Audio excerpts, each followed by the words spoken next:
খবরদার, আমার কাছে একদম আসবেন না। আর আমার সতীত্ব হরণ করার চিন্তা তো মাথা থেকে একেবারে ছেড়ে ফেলুন। আমি আপনাকে না পারতে বিয়ে করেছি, তার মানে এই নয় যে আপনি আমার আসল স্বামী হয়ে গেছেন। এক্সকিউজ মি, একটু আস্তে চিল্লান নূপুর বিবি। এই বাড়িটা আবির চৌধুরীর, আর আপনি যখন আমার বউ সেজে এই ঘরে এসেছেন তখন বাসর তো করতেই হবে, এটা নিয়ম। নিয়মের মুখে ছাই দিন। আপনি নিজের টাকা আর ক্ষমতার গরমে অন্ধ হয়ে গেছেন। আমি আপনার এগ্রিমেন্টের পুতুল হতে পারি, কিন্তু আপনার শয্যা সঙ্গিনী কোনোদিন হব না। দূরে থাকুন আমার থেকে। ফুলসজ্জার ঘরটায় রজনীগন্ধার তীব্র সুবাসে মর্মর করছিল।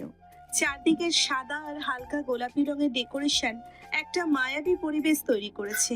বিছানার ঠিক মাঝখানে লাল বেনারসি আর ভারী কুন্দনের গয়না পরে বসে আছে নূপুর। ওর হাত পা তখনও কাঁপছিল। ও এক সম্পূর্ণ অচেনা মেয়ের মতো এই রাজপ্রাসাদ সম বাড়ির ঘরে বসে আছে। ঘরের দরজায় খট করে শব্দ হতেই নূপুর চমকে সোজা হয়ে বসলো। ঘরের ভেতর ঢুকলো আবির চৌধুরী, বিশাল বড়লোক দেশের 1 নম্বর টেক্সটাইল কোম্পানির মালিক। আবিরের পরনে তখনও শেরওয়ানি, চোখে এক অদ্ভুত ক্লান্তি আর অহংকারের মিশ্রণ। ওর পরিবারে কেবল ওর দাদাজান ছাড়া আর কেউ নেই। দাদাজানের হার্টের কঠিন অসুখ, আর তার শেষ ইচ্ছে ছিল মৃত্যুর আগে নাতির বউ দেখা। আবির বিয়ে কিংবা মেয়ে মানুষ একদম পছন্দ করে না, তাই দাদাজানের জেদের কাছে হেরে সে একটা শর্ত রেখেছিল যে 7 দিনের মধ্যে এমন একটা মেয়ে খুঁজবে যে এগ্রিমেন্টে বিয়ে করবে। দাদাজান সুস্থ হলেই ডিভোর্স। 7 দিনের মধ্যে 5 দিন কেটে যাওয়ার পর অবশেষে ও নূপুরকে পায় এবং আজই ওদের বিয়ে হয়েছে। আবির ঘরের দরজাটা লক করে দিয়ে নূপুরের দিকে এক পা এগোতেই নূপুর বিছানার চাদরটা শক্ত করে খামচে ধরে চেঁচিয়ে উঠল। খবরদার, আমি কিন্তু না করেছি। একদমই আসবেন না। আমি কিন্তু ছুরি দিয়ে আঘাত করব। আরে পাগল নাকি? বিয়ে করছেন, বাসর করবেন না? একদম না। আপনার এগ্রিমেন্ট তো বাসরের কথা উল্লেখ ছিল না। জানি না, আজ তো বাসর করেই ছাড়বো। বিয়ে আমার, বউ আমার, বাসরও আমার। দাঁড়ান দেখাচ্ছি। আমি আপনাকে খুন করব, খুন। খবরদার। মাগো, পড়ে গেলাম। নূপুর রাগে আর ভয়ে বিছানা থেকে ঝটকা দিয়ে লাফিয়ে উঠতে গেল, কিন্তু ও ভুলে গিয়েছিল যে ওর পরনে ভারী লেহেঙ্গা আর পায়ে হাই হিল ছিল। এক পা বাড়াতেই লেহেঙ্গার ঘেরটা ওর পায়ের সাথে পেঁচিয়ে গেল। নূপুর ভারসাম্য হারিয়ে সোজা মেঝের দিকে পড়ে যেতে লাগলো। ও ভয়ে চোখ বন্ধ করে একটা চিৎকার দেওয়ার আগে আবিরের শক্ত দুটো হাত ওর কোমর জড়িয়ে ধরে বাতাসে ভাসিয়ে নিল। আবির এক ঝটকায় নূপুরকে নিজের বুকের সাথে চেপে ধরে সোজা হয়ে দাঁড়ালো। চশমা ছাড়া আবিরের ওই তীক্ষ্ণ আর গভীর চোখ দুটো সরাসরি নূপুরের চোখের ওপর স্থির হলো। নূপুরের গলার ভারী নেকলেসটা আবিরের শেরওয়ানির বোতামের সাথে আটকে গেছে। আবিরের গায়ের দামি পারফিউম আর পুরুষালী ওম নূপুরকে এক মুহূর্তের জন্য স্তব্ধ করে দিল। ওর চঞ্চল মনটাই প্রথম কোনো পুরুষের এত কাছাকাছি এসে থমকে গেল। আবির নূপুরের কোমরে ওর হাত দুটো আরো একটু শক্ত করে চেপে ধরে ওর মুখের খুব কাছে ঝুঁকে পড়ল। পড়তে গিয়েও এত লম্বা লম্বা কথা কোথা থেকে আসে আপনার?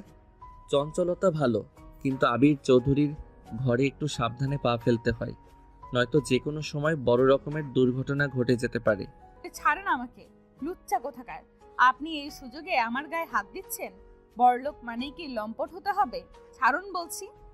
লুচ্চা? What is this? আপনি আমাকে লুচ্চা বলছেন?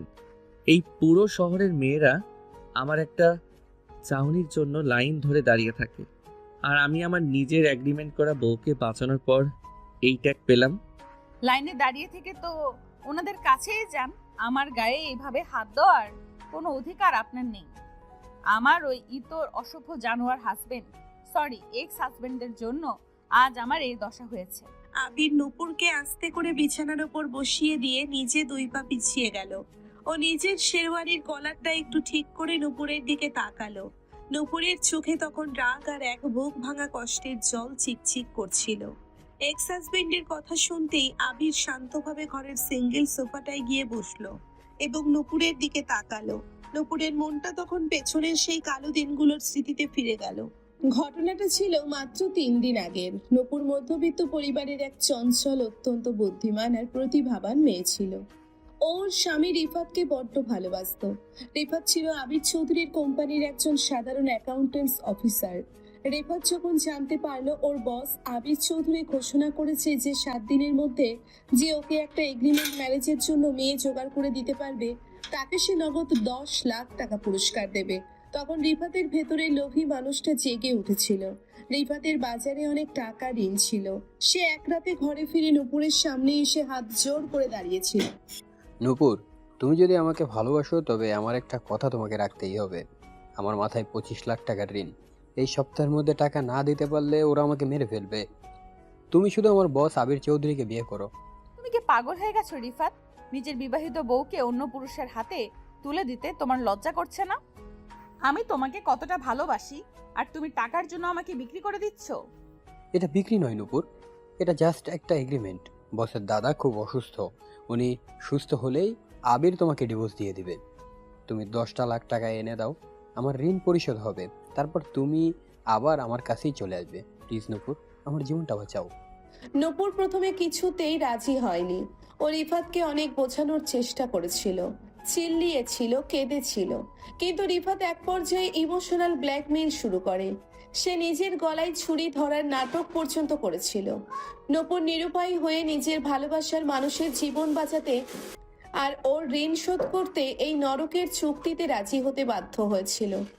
ও আজ বুঝতে পারছে যে রিফাত একটা আস্ত কাপুরুষ ছিল, যে নিজের স্বার্থের জন্য নিজের বউকে আবিরের মতো এক অহংকারী রাজপুত্রের কাছে বন্ধক রেখে দিয়েছে। আজ বিকেলে সেই বহু প্রতীক্ষিত বিয়েটা হয়ে গেল। আবিরের আলিশান রাজপ্রাসাদের ড্রয়িং রুমে কাজী ডেকে বিয়ের আয়োজন করা হয়েছিল। কোনো ধুমধাম ছিল না কোনো সানাইয়ের সুর। আবির ও ওর উকিল মিলে নূপুরের সামনে 3 বছরের একটা আইনি এগ্রিমেন্ট পেপার রেখেছিল। নূপুর কাঁপতে থাকা হাতে সই করে দিয়েছিল।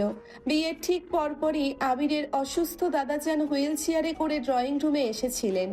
ওনার ফর্সা মুখটা রোগে জীর্ণ হলেও নূপুরকে লাল বেনারসিতে দেখে ওনার চোখ দুটো আনন্দে উজ্জ্বল হয়ে উঠেছিল। আবির, তুই সত্যি আমার কথা রাখলি দাদা? এই মেয়েটাকে দেখে আমার মনটা ভরে গেছে। নূপুর, আমার এই এক সুয়ে নাতিটা কিন্তু মনে মনে খুব নরম। তুই ওকে একটু আগলে রাখিস। আমার আর বেশি দিন সময় নেই, তোদের দেখে আমি শান্তিতে মরতে পারবো। আপনি অমন কথা বলবেন না দাদাজান। আপনি খুব দ্রুত অসুস্থ হয়ে উঠবেন। আপনার নাতিকে সোজা করার দায়িত্ব এবার আমার উপর ছেড়ে দিন। দাদাজান নূপুরের মাথায় হাত দিয়ে দোয়া করেছিলেন এবং একগাল হেসে ওর হাতে একটা দামি সোনার বালা পরিয়ে দিয়েছিলেন। আবির পাশে দাঁড়িয়ে চুপচাপ সব দেখছিল। ওর মনে হচ্ছিল নূপুর খুব ভালো অভিনয় করতে পারে। দাদাজানকে ওনার পার্সোনাল ডাক্তার রুমে নিয়ে যাওয়ার পরেই আবির নূপুরকে টেনে এই বাসর ঘরে নিয়ে আসে। বর্তমানের এই নিস্তব্ধ রাতে নূপুর বিছানায় বসে ওর চোখের পানিটা আলতো করে মুছে নিল। আবির সোফা থেকে উঠে আবার নূপুরের কাছাকাছি এসে দাঁড়ালো। ওর গম্ভীর চেহারায় এবার আর কোনো অহংকার ছিল না, বরং এক অদ্ভুত শান্ত ভাব ছিল। আপনার অতীত নিয়ে আমার কোনো আগ্রহ নেই নূপুর। রিফাত টাকা পেয়ে গেছে, এখন আপনি আইনিভাবে আমার স্ত্রী, যতক্ষণ না আমার দাদাজান পুরোপুরি সুস্থ হচ্ছেন। আমি জানি আদি, সরি আবির সাহেব, আপনার এই টাকার গরম আমি খুব ভালো করেই চিনি। তবে মনে রাখবেন, আমার শরীর আর মনের উপর শুধু আমার নিজের অধিকার আছে। আমারও কোনো আগ্রহ নেই আপনার উপর অধিকার খাটানোর। বিছানাটা আপনার জন্য ছেড়ে দিচ্ছি, আমি এই সোফাতেই ঘুমাবো। একটু বাজিয়ে দেখছিলাম আপনাকে। গুড নাইট নূপুর। কত বড় অসভ্য লোক! আবির লাইটটা নিভিয়ে দিয়ে একটা নীল রঙের ড্রিম লাইট জ্বেলে দিল। ঘরের ভেতর এক মায়াবী আলো ছায়ার খেলা শুরু হলো।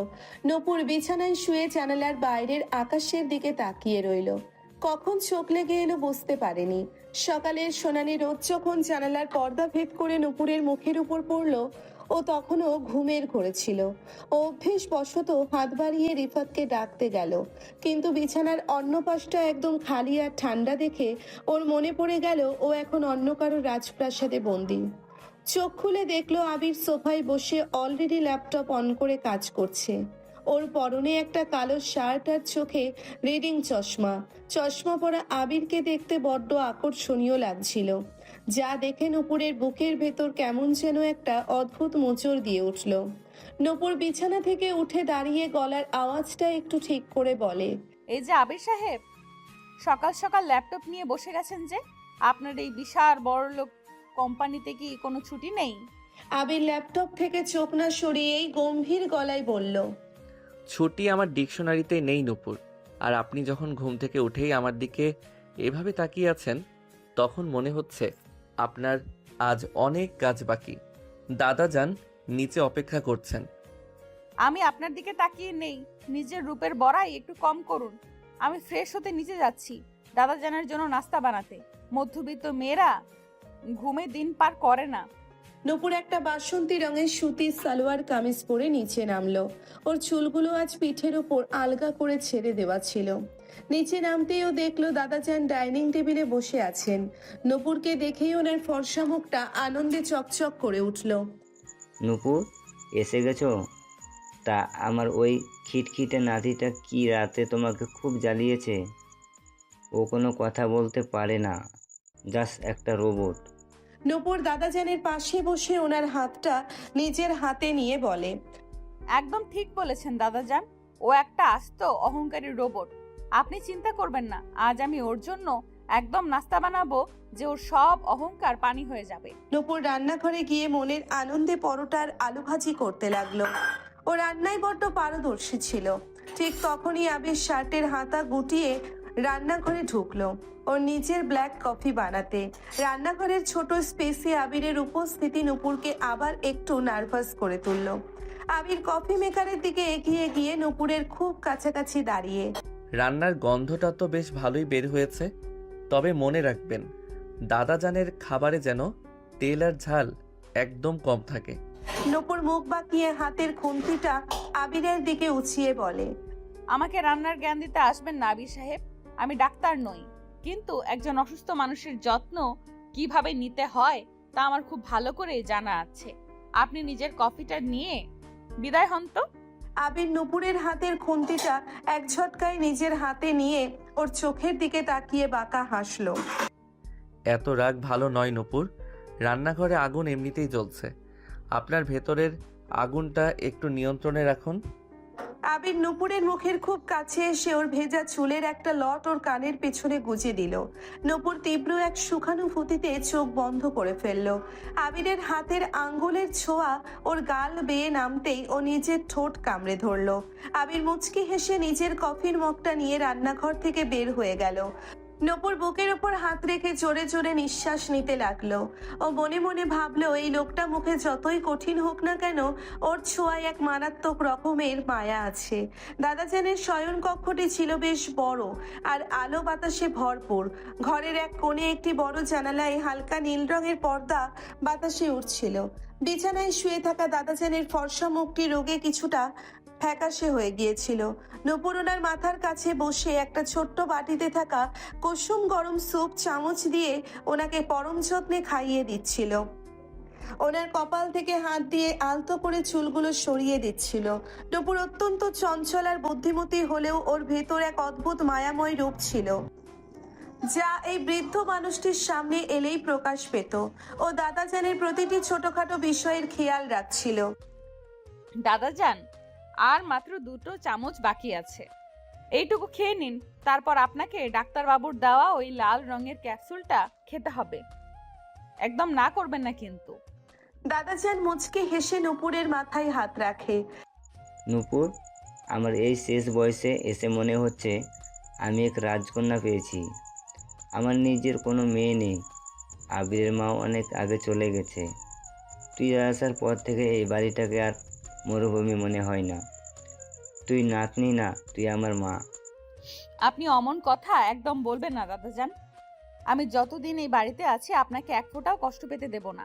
আপনার ওই গম্ভীর নাতিটা তো দিন রাত শুধু ফাইল আর ল্যাপটপ চেনে। ওনার কি আর আপনার এই হাসি মুখ দেখার সময় আছে? ঠিক তখনই আবির ঘরের দরজার সামনে এসে দাঁড়িয়েছিল। ওর পরনে ছিল একটি নেভি ব্লু শার্ট, হাতাগুলো কোনোই পর্যন্ত গোটানো। ও ভেতরে ঢোকার আগেই নূপুরের এই মমতাময়ী রূপ আর দাদাজানের মুখের অমলিন হাসি দেখে থমকে গেল। আবির বাইরে থেকে যতটাই কঠিন আর অহংকারী হোক না কেন, ভেতরে ভেতরে ওর মনটা ছিল বড্ড নরম। বিশেষ করে দাদাজানের জন্য ওর বুকেও এক সমুদ্র ভালোবাসা ছিল। নূপুরকে এভাবে দাদাজানের সেবা করতে দেখে আবিরের মনের ভেতরের কঠিন বরফটা যেন একটু গলতে শুরু করলো। ও মনে মনে নূপুরের প্রতি এক অদ্ভুত ভালো লাগা অনুভব করলো, কিন্তু ও নিজের গম্ভীর চেহারাটা বজায় রেখে ঘরের ভেতর ঢুকলো।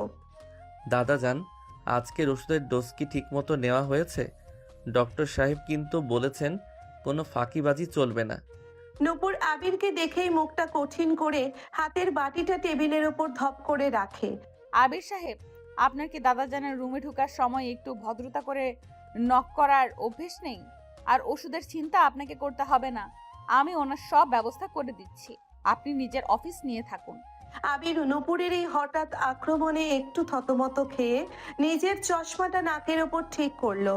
এক্সকিউজ মি নূপুর, এটা আমার দাদাজানের রুম এবং এই পুরো বাড়িটা আমার। আমি কখন আসবো আর কখন যাব তা আপনার কাছ থেকে শিখতে হবে না। আর দাদাজানের যত্ন নেওয়ার জন্য আপনাকে এগ্রিমেন্ট করা হয়েছে, সো দায়িত্বটা ঠিকমতো পালন করলেই চলবে। নূপুর সোজা দাঁড়িয়ে আবিরের চোখের দিকে তীব্র চাহনিতে তাকিয়ে বলে, দায়িত্ব আমি টাকার জন্য পালন করছি না আবির সাহেব। দাদাজানকে আমি আমার নিজের দাদুর মতো ভালোবাসি। আপনার ওই এগ্রিমেন্টের আমার এই ভালোবাসার সামনে এক টুকরো আবর্জনা ছাড়া আর কিছুই নয়। মুখ সামলে কথা বলবেন। তোমরা কি বলছো এসব? কিসের এগ্রিমেন্ট? টাকা? আরে না দাদাজান, কিচ্ছু না, আমরা মজা করছি। ইস রে, দাদার কথা তো ভুলেই গেছি। ভাগ্যিস মেয়েটা বেশি কিছু বলে ফেলেনি। আবির নূপুরের এই চিল্লাইবার ক্ষমতা আর মুখের ওপর কড়া জবাব দেওয়ার ধৃষ্টতা দেখে মনে মনে বেশ মজা পেল। ও দেখলো নূপুর যতই মুখে কঠিন ভাব দেখাক না কেন, ওর চোখ দুটো বড্ড নিষ্পাপ। আবির একটু সময় নিয়ে নূপুরের দিকে তাকালো, তারপর ওর গলার আওয়াজটা কিছুটা নিচু করলো। আপনার ফ্যাশন ডিজাইনিংয়ের যে ডিগ্রি আছে তা আমি আপনার ফাইল থেকে দেখেছি নূপুর। ঘরে বসে এভাবে দাদাজানের সেবা করার পাশাপাশি আপনি চাইলে আমার কোম্পানির মেইন ডিজাইনিং সেকশনে জয়েন করতে পারেন। আমাদের নতুন প্রজেক্টের জন্য একজন ক্রিয়েটিভ হেড দরকার। নূপুর চমকে ওঠে আবিরের দিকে তাকিয়ে। আপনি আমাকে আপনার অফিসে কাজ দিতে চাচ্ছেন? কেন শুনি? আমার উপরে তো দয়া দেখানোর কারণ কি? নাকি এটাও আপনার ওই এগ্রিমেন্টের কোনো নতুন চাল? দয়া আমি কাউকে করি না নূপুর, আমি একজন পিওর বিজনেসম্যান। আপনার কাজের পোর্টফোলিও বড্ড স্ট্রং আর আমার কোম্পানিতে ট্যালেন্টের দাম আছে। পরদিন সকাল 10টায় গাড়ি রেডি থাকবে। অফিসে জয়েন করতে চাইলে রেডি থাকবেন, চয়েস আপনার। আবির আর এক মুহূর্ত সেখানে দাঁড়ালো না। ও নিজের কফির মগটা নিয়ে দাদাজানের রুম থেকে বের হয়ে গেল। নূপুর সোফায় ধপ করে বসে পড়ল। ওর চঞ্চল মনটা তখন এক নতুন দোলাচলে কাঁপছিল। ও মনে মনে ভাবলো, এই অহংকারী লোকটা হুট করে ওকে এত বড় একটা অফার কেন দিল। তবে ও সিদ্ধান্ত নিল ও অফিসে যাবে এবং নিজের যোগ্যতার প্রমাণ দিয়ে আবির চৌধুরীকে উচিত শিক্ষা দেবে। পরদিন সকাল 10টা আবিরের বিশাল অফিসের সামনে এসে গাড়ি থামলো। নূপুর একটা হালকা বেগুনি রঙের সুতির শাড়ি পরে গাড়ি থেকে নামলো। ওর চুলগুলো আজ পিঠের ওপর আলগা করে ছেড়ে দেওয়া ছিল, যা বাতাসে উড়ছিল। ও ধীর পায়ে অফিসের মেইন করিডোর দিয়ে ডিজাইনিং সেকশনের দিকে এগিয়ে যাচ্ছিল। ঠিক তখনই ওর সামনে এসে দাঁড়ালো রিফাত, ওর সেই এক্স হাজবেন্ড। রিফাত ছিল এই কোম্পানির অ্যাকাউন্টেন্টস অফিসার। নূপুরকে এখানে দেখে ওর লোভী আর কুৎসিত মুখটা এক বিকৃত হাসিতে ভরে উঠল। ও করিডোরের মাঝখানেই নূপুরের পথ আটকে দাঁড়ালো। ওরে বাবা, আমাদের নূপুর বিবি যে দেখি একেবারে আবির চৌধুরীর পার্সোনাল গাড়ি থেকে নামলো। তা নূপুর, নতুন বরের বিছানা গরম করার পাশাপাশি এখন কি ওনার অফিসেও রাজত্ব করতে এসেছ? 10 লাখ টাকায় তো দেখি তোমার ভাগ্য একেবারে খুলে গেছে। মুখ বন্ধ করো রিফাত, তুমি একটা আস্ত জানোয়ার। টাকার জন্য নিজের বউকে যে লোক বিক্রি করতে পারে তার মুখে এইসব নোংরা কথা মানায় না। আমার রাস্তা থেকে সরো, নয়তো আমি সিকিউরিটিকে ডাকবো। নূপুর রাগে কাঁপতে কাঁপতে রিফাতের দিকে তাকিয়ে রইল। রিফাত নূপুরের হাতটা এক ঝটকায় ধরে গলার আওয়াজ ফুলিয়ে পড়ল। সিকিউরিটি রাখবা? এই অফিসের সবাই জানে তুমি কে। তুমি একটা সস্তা মেয়ে যে টাকার জন্য নিজের হাজবেন্ডকে ছেড়ে বসের ঘরে ঢুকেছ। এই শোনো সবাই, এই মেয়েটা একটা আস্ত নষ্টা। ও টাকার জন্য যে কোনো কিছু করতে পারে। রিফাতের এই চিৎকারে অফিসের বাকি স্টাফরা সবাই করিডোরে এসে জমা হলো। রিফাত তখন রাগে আর হিংসায় অন্ধ হয়ে গিয়েছিল। কারণ ও দেখতে পাচ্ছিল নূপুর এখনো নাগালের বাইরে। ও হুট করে নূপুরকে একটা কড়া ধাক্কা দিল। নূপুর ভারসাম্য হারিয়ে পাশের একটা টেবিলের উপর পড়ে গেল। ঠিক তখনই রিফাত টেবিলের পাশে থাকা ময়লার ডাস্টবিনটা তুলে নূপুরের শাড়ির ওপর পুরোটা ঢেলে দিল। ময়লা পানি আর নোংরা কাগজ নূপুরের ফর্সা শরীরে আর দামি শাড়িতে লেপ্টে গেল। রিফাত আশেপাশের স্টাফদের দিকে তাকিয়ে বলল, তোমরা দেখছো কি? এই নোংরা মেয়েটাকে অফিস থেকে বের করে দাও। ওর গায়ে আরো ময়লা দাও। ও এই অফিসের পরিবেশ নষ্ট করতে এসেছে। তোমরা ওর গায়ে ময়লা ছেটাও। অফিসের কিছু হাজিল স্টাফ রিফাতের কথায় নূপুরের দিকে নোংরা কাগজ আর ময়লা ছুঁড়তে যাবে, ঠিক তখনই করিডোরের শেষ প্রান্ত থেকে এক বজ্রকণ্ঠের আওয়াজ ভেসে এলো। আবির চৌধুরী নিজের কেবিন থেকে বের হয়ে এই দৃশ্য দেখে ওনার চোখের মণি দুটো রাগে টকটকে লাল হয়ে গেল। ওর চওড়া বুকের ওঠানামা দেখে মনে হচ্ছিল ও যে কোনো সময় কাউকে খুন করে ফেলবে। ও এক লাফে নূপুরের সামনে এসে দাঁড়ালো এবং নিজের কোটটা খুলে নূপুরের নোংরা হয়ে যাওয়া শরীরের ওপর জড়িয়ে দিল। আবির রিফাতের দিকে তাকিয়ে ওর চোয়াল শক্ত হয়ে উঠল। মিস্টার রিফাত, আপনার এত বড় সাহস যে আপনি আমার অফিসের ভেতর দাঁড়িয়ে আমার বউয়ের গায়ে হাত তোলেন, আর বাকি যারা দাঁড়িয়ে তামাশা দেখছেন, আপনাদের সবার চাকরি আজ এই মুহূর্ত থেকে not out. Get out of my office right now. আবিরের এই ভয়ঙ্কর রূপ দেখে রিফাত সহ বাকি সব স্টাফ ভয়ে কাঁপতে কাঁপতে সেখান থেকে পালিয়ে গেল। পুরো করিডোরে তখন এক থমথমে নীরবতা। নূপুর মেঝেতে বসে ফুপিয়ে ফুপিয়ে কাঁদছিল। ওর পুরো শরীর নোংরা পানিতে ভিজে একাকার। আবির কোনো কথা না বলে নূপুরকে এক ঝটকায় নিজের কোলের উপর তুলে নিল। ও নূপুরকে নিয়ে সোজা ওনার পার্সোনাল রেস্টরুমে ঢুকে গেল এবং দরজার লকটা খট করে আটকে দিল। রেস্টরুমের ভেতরে এক মায়াবী নীরবতা।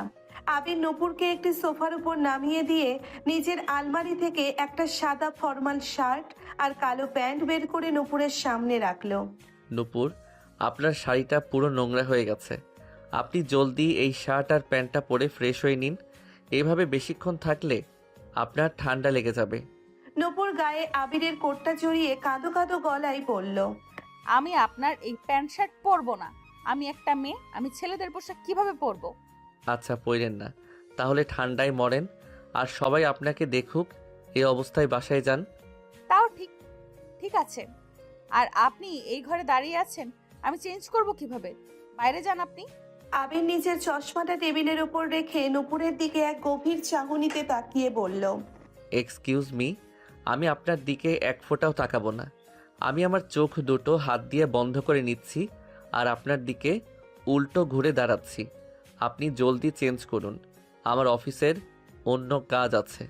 আবির নিজের দুই হাত দিয়ে চোখ দুটো শক্ত করে বন্ধ করে নূপুরের দিকে পেছন ফিরে দাঁড়ালো। নূপুর আর কোনো উপায় না দেখে আস্তে আস্তে ওর ভেজা শাড়িটা গা থেকে খুলে নিচে রাখলো। ও প্রথমে আবিরের কালো ট্রাউজারটা পায়ে গলিয়ে নিল। প্যান্টটা ওর কোমরে বেশ ঢিলেঢালা হচ্ছিল, তাই ও ওটার ফিতেটা শক্ত করে বাঁধলো। এরপর ও নিজের ভেজা ব্লাউজটা শরীর থেকে খুলে আলাদা করলো। ঠিক এই মুহূর্তেই আবির ভাবলো নূপুরের হয়তো শার্ট পরা শেষ হয়ে গেছে, তাই ও নিজের চোখ দুটো খুলে নূপুরের দিকে ঘুরে তাকালো। কিন্তু আবির ঘুরতেই ওর চোখের সামনে যে দৃশ্য ভেসে এলো, তাতে ওর বুকের ভেতরের পুরো রক্ত যেন এক সেকেন্ডে ফুটন্ত লাভার মতো গরম হয়ে উঠল। নূপুরের পরনে তখন কোনো শার্ট ছিল না। ও কেবল একটি সাদা রঙের অন্তর্বাস পরে ব্লাউজটা হাতে নিয়ে দাঁড়িয়েছিল। চাঁদের আলোর মতো ফর্সা আর মসৃণ নূপুরের পিঠ আর ওর উন্মুক্ত বুক সরাসরি আবিরের চোখের সামনে চলে এলো। নূপুরের ভরা বুকের উপর নোংরা পানির দু একটা ফোঁটা তখনও মুক্তোর মতো জলজল করছিল। আবিরের চশমা ছাড়া চোখ দুটো নূপুরের সেই নিষিদ্ধ সৌন্দর্যের ওপর স্থির হয়ে গেল। ওর পুরো শরীর এক তীব্র পুরুষালী কামনায় কাঁপতে শুরু করলো। নূপুর নিজের ভেজা শার্টটা পরতে গিয়ে হঠাৎ আয়নার দিকে তাকালো। আয়নার প্রতিবিম্বে ও দেখলো আবির চোখ বড় বড় করে ওর সেই উন্মুক্ত বুক আর শরীরের দিকে এক দৃষ্টিতে তাকিয়ে আছে। ওর বুকের ভেতরের স্পন্দন তখন 100 স্পিডে দৌড়াচ্ছিল। নূপুর ভয়ে আর চরম লজ্জায় এক তীব্র চিৎকার দিয়ে উঠল। ওই, আপনি চোখে দেখেন না? আপনি চোখ খুললেন কেন? অসভ্য লম্পট কোথাকার! আপনি আয়না দিয়ে আমার দিকে তাকাচ্ছেন? বাইরে যান বলছি। আবির নুপুরের এই চিৎকারে নিজের জ্ঞান হারিয়ে ফেলল। ও জানতো এই অফিসের রেস্টরুমের বাইরে যদি ওর এই চিল্লানির আওয়াজ যায় তবে কোম্পানির ইজ্জত এক নিমেষে ধুলোয় মিশে যাবে। ও কোনো কিছু না ভেবেই এক লাফে নুপুরের দিকে এগিয়ে গেল এবং নিজের চওড়া হাতটা দিয়ে নুপুরের নরম ঠোঁট দুটো শক্ত করে চেপে ধরল। ও নুপুরকে এক ঝটকায় রেস্টরুমের দেওয়ালের সাথে চেপে ধরল। আবির নুপুরের মুখের খুব কাছে নিজের মুখটা নিয়ে এসে ওর কণ্ঠস্বর তখন এক অন্যরকম কামনার নেশায় কাঁপছিল। চুপ করুন নূপুর, একদম চিল্লাবেন না। বাইরে আমার স্টাফরা আছে, কেউ যদি আপনার এই চিৎকার শোনে তবে আমাদের এই এগ্রিমেন্ট ম্যারেজের পুরো সত্য বাইরে চলে আসবে। প্লিজ শান্ত হন। নূপুর আবিরের এই হঠাৎ আক্রমণে একদম স্তব্ধ হয়ে গেল। আবিরের এক হাত ওর মুখ চেপে ধরেছিল আর অন্য হাতটি নূপুরের উন্মুক্ত কোমরের চামড়ার ওপর শক্ত করে বসে গিয়েছিল। আবিরের হাতের উষ্ণতা নূপুরের ফর্সা শরীরের প্রতিটি কোণকে এক অন্যরকম অনুভূতির আগুনে পুড়িয়ে দিচ্ছিল। নূপুর দেখতে পেল আবিরের চোখ দুটোতে এখন আর কোনো রাগ নেই, আছে শুধু এক গভীর অন্ধ আর তীব্র আদিম তৃষ্ণা। আবিরের পুরুষালী সুভাষ নূপুরের নাকের ভেতর দিয়ে ওর পুরো মগজে এক অদ্ভুত নেশা তৈরি করলো। নূপুর ওর নিজের চঞ্চলতা ভুলে আবিরের শার্টের কলারটা নিজের দুই হাত দিয়ে শক্ত করে খামছে ধরলো। ও নিজের অজান্তেই আবিরের আরো কাছে ঘেঁষে এলো। আবির নূপুরের এই নতি শিকার দেখে ওর মুখ থেকে হাতটা আলতো করে সরিয়ে নিল, কিন্তু ও নিজের মুখটা দূরে সরালো না। ওর তৃষ্ণার্ত ঠোঁট জোড়া নূপুরের কানের লতির কাছে গিয়ে এক উষ্ণ ছোঁয়া দিল। নূপুর তীব্র এক সুখানুভূতিতে চোখ বন্ধ করে একটা মৃদু গোঙানি দিল। ও আবিরের চুলে নিচের আঙ্গুলগুলো গলিয়ে দিয়ে ওকে নিজের আরো কাছে টেনে নিল। আবির আর নিজেকে নিয়ন্ত্রণ করতে পারল না। ওর চওড়া ঠোঁট দুটো নূপুরের ফর্সা গাল বেয়ে নেমে এসে সোজা ওর কাঁপতে থাকা মিষ্টি ঠোঁটের ওপর আছড়ে পড়ল। ওদের এই রেস্টরুমের অন্ধকার কোণটি এক সেকেন্ডে এক নিবিড় আর শ্বাসরুদ্ধকর ভালোবাসার বাসর ঘরে পরিণত হলো। আবির নূপুরের ঠোঁট দুটোকে এমনভাবে নিজের মুখের ভেতর নিয়ে চুষতে লাগলো যেন ও কোনো তৃষ্ণার্ত চাতক পাখি, যে বছরের পর বছর ধরে এই অমৃতের জন্য অপেক্ষা করছিল। নূপুরও ওর সমস্ত জেদ, ওর অতীত আর ওর ভেতরের সেই কঠিন স্বভাব ভুলে আবিরের এই তীব্র পুরুষালী আক্রমণের সাথে তাল মেলাতে শুরু করলো। ও আবিরের চওড়া পিঠটা নিজের নখ দিয়ে শক্ত করে আছড়ে দিচ্ছিল। আবিরের হাত দুটো নূপুরের উন্মুক্ত পিঠের ওপর দিয়ে নেমে এসে ওর কোমরের ভাঁজে শক্ত করে চেপে বসলো। ও নূপুরকে দেওয়াল থেকে একটু সরিয়ে নিজের কোল ঘেঁষে দাঁড়িয়ে ওর গলার এবং বুকের সেই উন্মুক্ত অংশে নিজের ঠোঁটের উষ্ণ শিলমোহর এঁকে দিতে লাগলো। নূপুরের পুরো শরীর তখন এক তীব্র কামনার আগুনে পুড়ছিল। ওর পায়ের আঙ্গুলগুলো আপনা আপনি কুঁকড়ে যাচ্ছিল। আবিরের প্রতিটি ছোঁয়া ওর শরীরে এক অন্যরকম বিদ্যুতের তরঙ্গ তৈরি করছিল। ওরা দুজনেই ভুলে গিয়েছিল ওনাদের মাঝখানে সেই এগ্রিমেন্টের কথা, ভুলে গিয়েছিল বাইরের দুনিয়ার কথা। রেস্টরুমের এসির ঠান্ডা বাতাসও ওদের শরীরের এই তীব্র উত্তাপকে শান্ত করতে পারছিল না। ওনাদের এই অন্ধ আর অবাধ্য রোম্যান্স যেন এক অনন্তকালের গল্প হয়ে এই বন্ধ ঘরের ভেতর নতুন করে ডানা মেলল।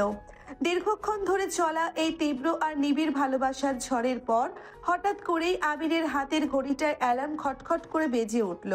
ওদের দুজনেরই যেন এক মস্ত বড় মোহ ভঙ্গ হলো। আবির এক ঝটকায় নূপুরের ঠোঁট থেকে নিজের মুখটা সরিয়ে নিল। ও দুই পা পিছিয়ে গিয়ে নিজের এলোমেলো হয়ে যাওয়া শার্ট আর চুলগুলো ঠিক করতে লাগলো। ওর বুকের ওঠানামা তখনও স্পষ্ট, আর চোখে এক তীব্র অপরাধ বোধ। নূপুরও দেওয়ালে পিঠ ঠেকিয়ে নিচে তাকিয়ে জোরে জোরে নিঃশ্বাস নিচ্ছিল। ওর ঠোঁট দুটো আবিরের কামড়ের কারণে টকটকে লাল হয়ে ফুলে উঠেছিল, আর ওর ফর্সা বুকে আবিরের আঙ্গুরের লাল দাগগুলো স্পষ্ট দেখা যাচ্ছিল। ও ঝটপট টেবিল থেকে আবিরের সাদা শার্টটা তুলে নিজের শরীরে জড়িয়ে নিল এবং ওটার বোতামগুলো কাঁপতে থাকা হাতে লাগাতে লাগলো। ওনার দুজনেরই তখন পূর্ণ হুঁশ ফিরে এসেছে এবং ওরা বুঝতে পেরেছে ওরা নিজেদের অজান্তেই এক খতরনাক খেলায় মেতে উঠেছিল। আবির নূপুরের দিকে না তাকিয়েই দরজার দিকে এগিয়ে গিয়ে থমকে দাঁড়িয়ে গম্ভীর গলায় বলল, আই এম সরি নূপুর, এটা আমার ভুল ছিল। আমার এভাবে নিজের নিয়ন্ত্রণ হারানো উচিত হয়নি। আপনি জলদি শার্টটা পরে নিন, আমি বাইরে অপেক্ষা করছি। আমাদের এই প্রজেক্ট নিয়ে দাদাজানের সামনে কোনো কথা হবে না। নূপুর শার্টের শেষ বোতামটা লাগিয়ে ওর চোখ দিয়ে তখন লজ্জায় আর অপমানে পানি গড়িয়ে পড়ছিল। আপনি একটা আস্ত জানোয়ার আবির সাহেব। আমার এই পরিস্থিতির সুযোগ নিলেন আপনি। মনে রাখবেন, এই ভুলের মাসুল আপনাকে একদিন দিতেই হবে। আজব, আপনি তো আহ কি আজব মেয়ে জাত ভাই, নিজেও তো। আর এখন সব আমার দোষ? না, আমারই দোষ। বেটা আবির, জীবনেও কোনো মেয়ে দেখে করিসনি। আজ তোর কি হলো? এই মেয়েটার সামনে এলে তুই এলোমেলো হয়ে যাস কেন? নূপুর শার্টের হাতাগুলো গুটিয়ে নিজের মুখটা ওপাশে ফিরিয়ে নিল। আবির আর কোনো কথা না বলে রেস্টরুমের দরজা খুলে বাইরে চলে গেল। রেস্টরুমের দরজা খুলে আবির যখন মেইন করিডোরে এসে দাঁড়ালো, তখন ওর মুখটা ছিল একদম শান্ত আর গম্ভীর। ওর ভেতরে সেই তীব্র ঝড়ের কোনো আভাস ওর চেহারায় ছিল না। ঠিক ওর পেছন পেছন নূপুর বের হয়ে এলো। আবিরের ঢিলে ঢালা সাদা শার্ট আর কালো ট্রাউজারে নূপুরকে কিছুটা অদ্ভুত লাগলেও ওর তীক্ষ্ণ চাহনি আর ব্যক্তিত্বের সামনে অফিসের নোংরা পরিবেশটা এক নিমেষে ফিকে হয়ে গেল। আবির 2 হাত তালি দিয়ে অফিসের সমস্ত স্টাফদের এক জায়গায় জড়ো হতে ইশারা করলো। Everybody listen to me very carefully. আজ থেকে আমাদের কোম্পানির মেইন ফ্যাশন ডিজাইনিং সেকশনের নতুন ক্রিয়েটিভ হেড হিসেবে জয়েন করছেন নূপুর চৌধুরী। ওনার ডিজাইনিং আইডিয়া আর পোর্টফোলিও আমাদের নতুন প্রজেক্টকে লিড করবে। আই হোপ আপনারা ওনাকে ওনার কাজের যোগ্য সম্মান দেবেন। আবিরের এই হঠাৎ ঘোষণায় পুরো অফিসের স্টাফদের মাঝে কানাঘোষা শুরু হয়ে গেল। রিফাত তখনও এক কোণে দাঁড়িয়ে রাগে ফুঁসছিল। নূপুরের এমন সাজসজ্জা অবস্থা দেখে সে হা হয়ে গেল। ওর পাশে থাকা ওনার বর্তমান গার্লফ্রেন্ড এবং একই অফিসের ডিজাইনার তানিয়া মুখ বাঁকিয়ে চড়া গলায় সবার সামনে বলে উঠল, এক্সকিউজ মি স্যার, আপনি কি রসিকতা করছেন? একটা সাধারণ মধ্যবিত্ত মেয়ে যার কোনো কর্পোরেট এক্সপিরিয়েন্স নেই, ওনাকে আপনি আমাদের ক্রিয়েটিভিটি হেড বানাচ্ছেন? ওনার ব্যাকগ্রাউন্ডটা কি তা তো আমাদের রিফাত অলরেডি সবাইকে জানিয়েছে। ও একটা সস্তা মেয়ে ছাড়া আর কিচ্ছু নয়। ও আমাদের লিড করবে কিভাবে? একদম ঠিক বলেছো তানিয়া। আপনি হয়তো এই মেয়েটার সুন্দর মুখের মায়ায় পড়েছেন, কিন্তু ও একটা আস্ত প্রতারক। ও টাকার জন্য নিজের হাজবেন্ডকে ছেড়ে আপনার ঘাড়ে এসে চেপেছে। ওনার মতো নোংরা মেয়েকে এই পোস্টে বানানো মানে আমাদের কোম্পানির রেপুটেশন ধুলোয় মিশিয়ে দেওয়া। আবির রিফাতের দিকে এগিয়ে গিয়ে ওর চোখ দুটো চশমার আড়ালে হিংস্র বাঘের মতো জ্বলে উঠল। সে এই ভয়টাই পাচ্ছিল। দেখলো যে রিফাত এগ্রিমেন্টের কথা তুলেছে, তাই সে না পেরে বলল, মিস্টার রিফাত, আপনি বিক্রি করেছেন আপনার বউকে, এখন এসব বলে আমার রেপুটেশন খারাপ করতে চান? এত দুঃসাহস আপনার!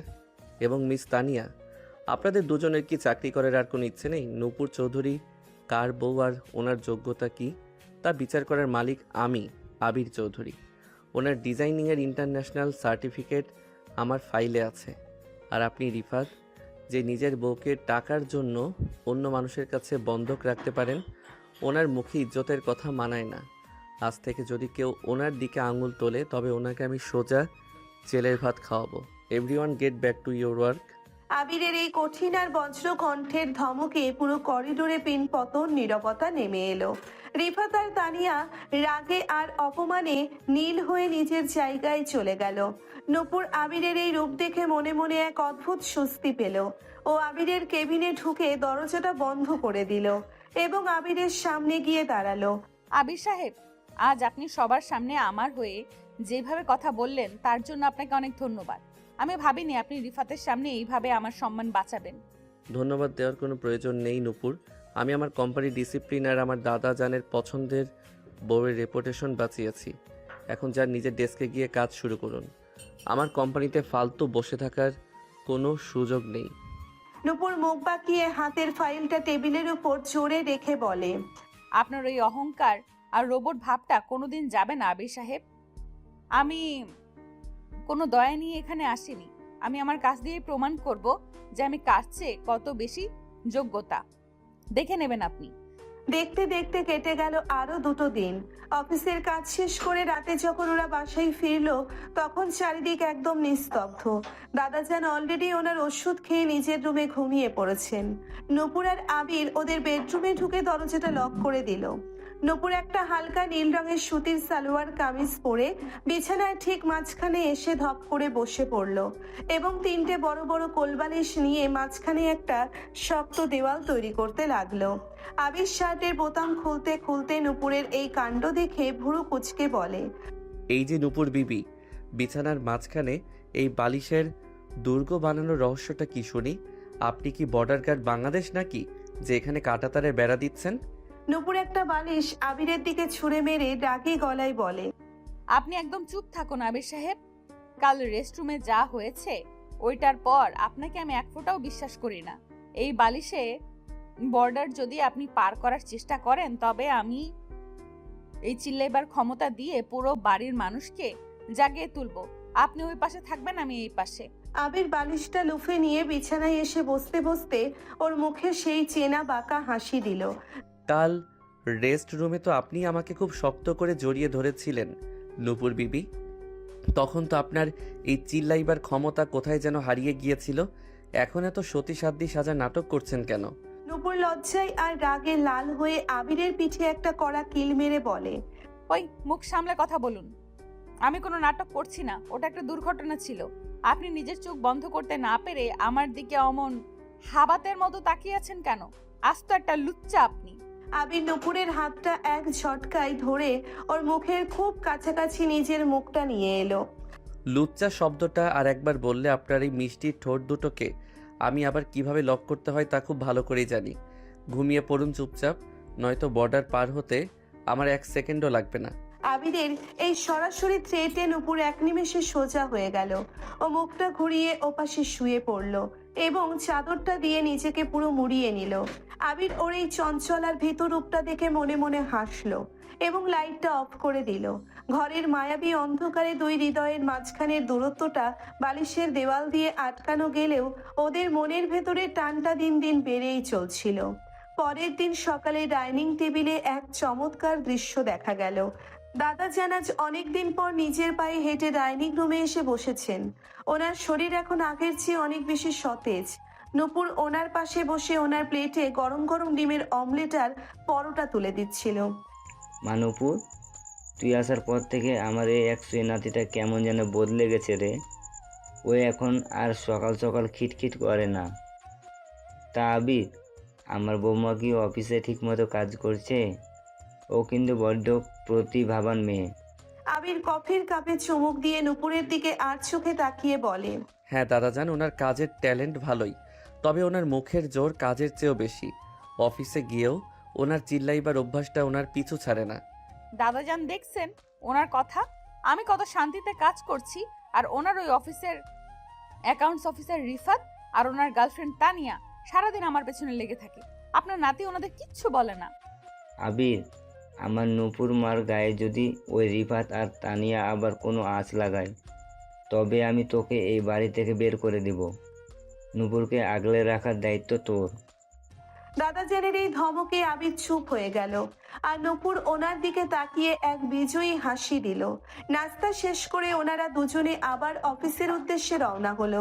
কিন্তু আজ অফিসে নূপুরের জন্য এক মস্ত বড় ফাঁদ পেতে রেখেছিল রিফাত আর তানিয়া। ডিজাইনিং সেকশনে ঢুকতেই তানিয়া একদল জুনিয়র স্টাফদের নিয়ে নূপুরের টেবিলের সামনে এসে দাঁড়ালো। তানিয়া নূপুরের তৈরি করা নতুন প্রজেক্টের মেইন স্কেচবুকটা হাত দিয়ে ছিনিয়ে নিয়ে ফ্লোরে ছুঁড়ে ফেলে দিল। এই যে নূপুর ম্যাডাম, আজ দুপুরে আমাদের কোম্পানির সবচেয়ে বড় ইতালিয়ান ক্লায়েন্ট মিস্টার রসি আসছেন। ওনার সামনে আমাদের প্রেজেন্টেশন দেওয়ার কথা। আপনার এই ফালতু মধ্যবিত্ত ডিজাইন আইডিয়া যদি ওনার সামনে যায় তবে আমাদের কোম্পানি $1 মিলিয়ন ডিলটা ক্যান্সেল হয়ে যাবে। আপনি এক্ষুনি এই প্রজেক্ট থেকে সরে দাঁড়ান। একদম ঠিক নূপুর, তুমি এখনো সময় আছে, নিজে গুটিয়ে নাও। আবির চৌধুরীর বিছানায় জায়গা পেলেও এই কর্পোরেট টেবিলটা তোমার জন্য নয়। তানিয়ার ডিজাইন করা ক্যাটালগই আজ মিস্টার রশিদের সামনে প্রেজেন্ট করা হবে। নূপুর ফ্লোর থেকে নিজের স্কেচবুকটা তুলে নিয়ে সোজা দাঁড়িয়ে তানিয়ার মুখোমুখি হলো। মিস্টার রিফাত আর মিস তানিয়া, আপনাদের এই সস্তা চক্রান্ত আমার এই চঞ্চল বুদ্ধির সামনে 1 সেকেন্ডও টিকবে না। আমার ডিজাইন ভালো নাকি তানিয়ার নোংরা কপি করা ডিজাইন ভালো তা মিস্টার রসি নিজেই প্রমাণ করবেন। আমার রাস্তা থেকে সরুন। দুপুর 2টো অফিসের মেইন কনফারেন্স রুমে এক জাঁকজমকপূর্ণ মিটিং এর আয়োজন করা হয়েছিল। টেবিলের প্রধান আসনে বসেছিলেন ইতালির বিখ্যাত ফ্যাশন চেইনের মালিক মিস্টার রশি। ওনার পাশে অত্যন্ত গম্ভীর মুখে বসেছিল আবির চৌধুরী। তানিয়া প্রথমে ওনার তৈরি করা ক্যাটালগ মিস্টার রশির সামনে প্রেজেন্ট করলো। মিস্টার রশি ক্যাটালগটা দেখে বেশ অসন্তুষ্ট মুখে মাথা নাড়লেন। Mister Abir, I am sorry to say, but এই ডিজাইনে নতুন কোনো ক্রিয়েটিভিটি নেই। এগুলো সব পুরনো ইতালিয়ান কালেকশনের হুবহু কপি। আপনার কোম্পানির কাছ থেকে আমি এরকম ব্যাকডেটেড কাজ আশা করিনি। আই থিঙ্ক আমাদের এই ডিলটা ক্যান্সেল করতে হবে। মিস্টার রশির এই কথায় আবিরের মুখটা এক সেকেন্ডে কালো হয়ে গেল। তানিয়া আর রিফাত ভয়ে কাঁপতে কাঁপতে এক কোণে গিয়ে দাঁড়ালো। ঠিক তখনই কনফারেন্স রুমের দরজা খুলে ভেতরে ঢুকলো নূপুর। ওর হাতে ছিল ওর নিজের তৈরি করা এক অনন্য ল্যাপটপ প্রেজেন্টেশন আর কিছু এক্সক্লুসিভ হ্যান্ডমেড স্কেচ, যেখানে ও বাংলার ঐতিহ্যবাহী জামদানি আর খাদি কাপড়ের সাথে ওয়েস্টার্ন কাটিং এর এক চমৎকার ফিউশন তৈরি করছিল। এক্সকিউজ মি মিস্টার রসি, আমাদের কোম্পানির ফাইনাল কালেকশন দেখার আগে দয়া করে কোনো সিদ্ধান্ত নেবেন না। I am Nupur Chowdhury, creative head of this project. Please have a look at this.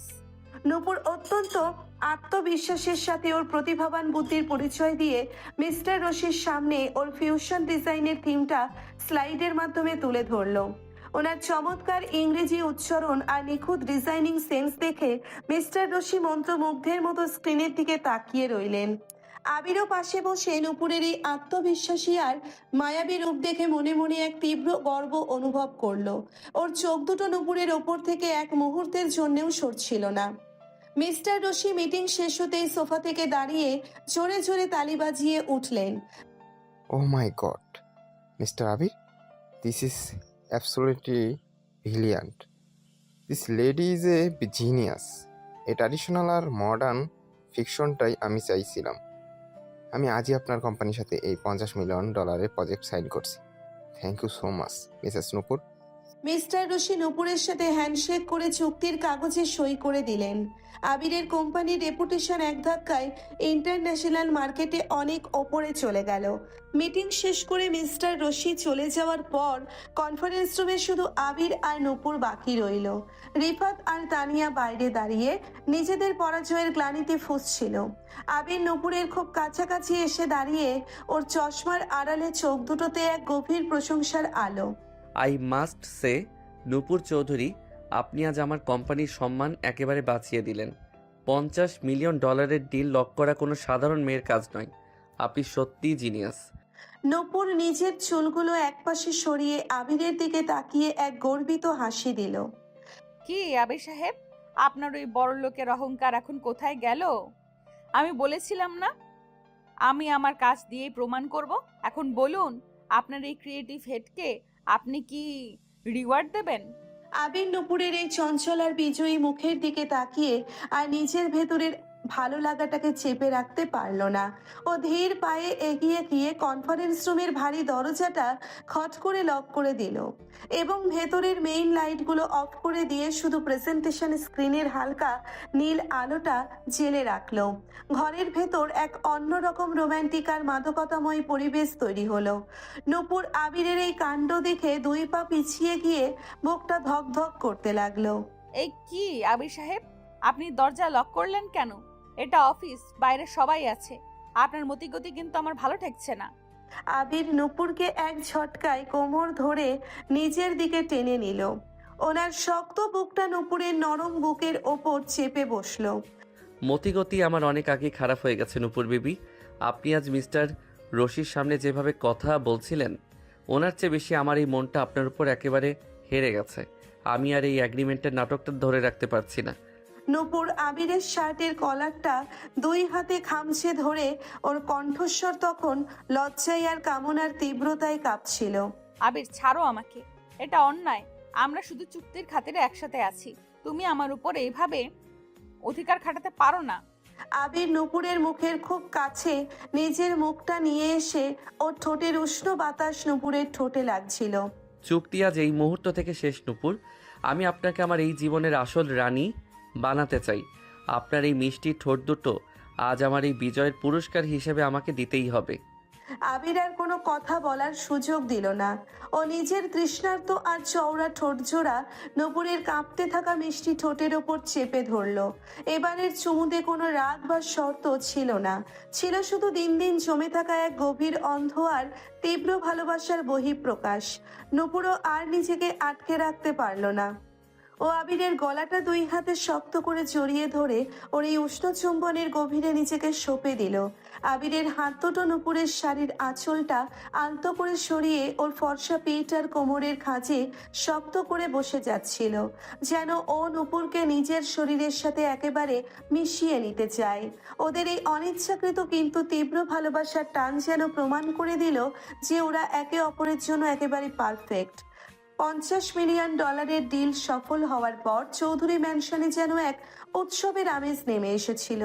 কিন্তু সেই উৎসবের আড়ালে যে এক ভয়ঙ্কর প্রতিশোধের আগুন জ্বলছিল তা নূপুর কিংবা আবির কারো ধারণাতেও ছিল না।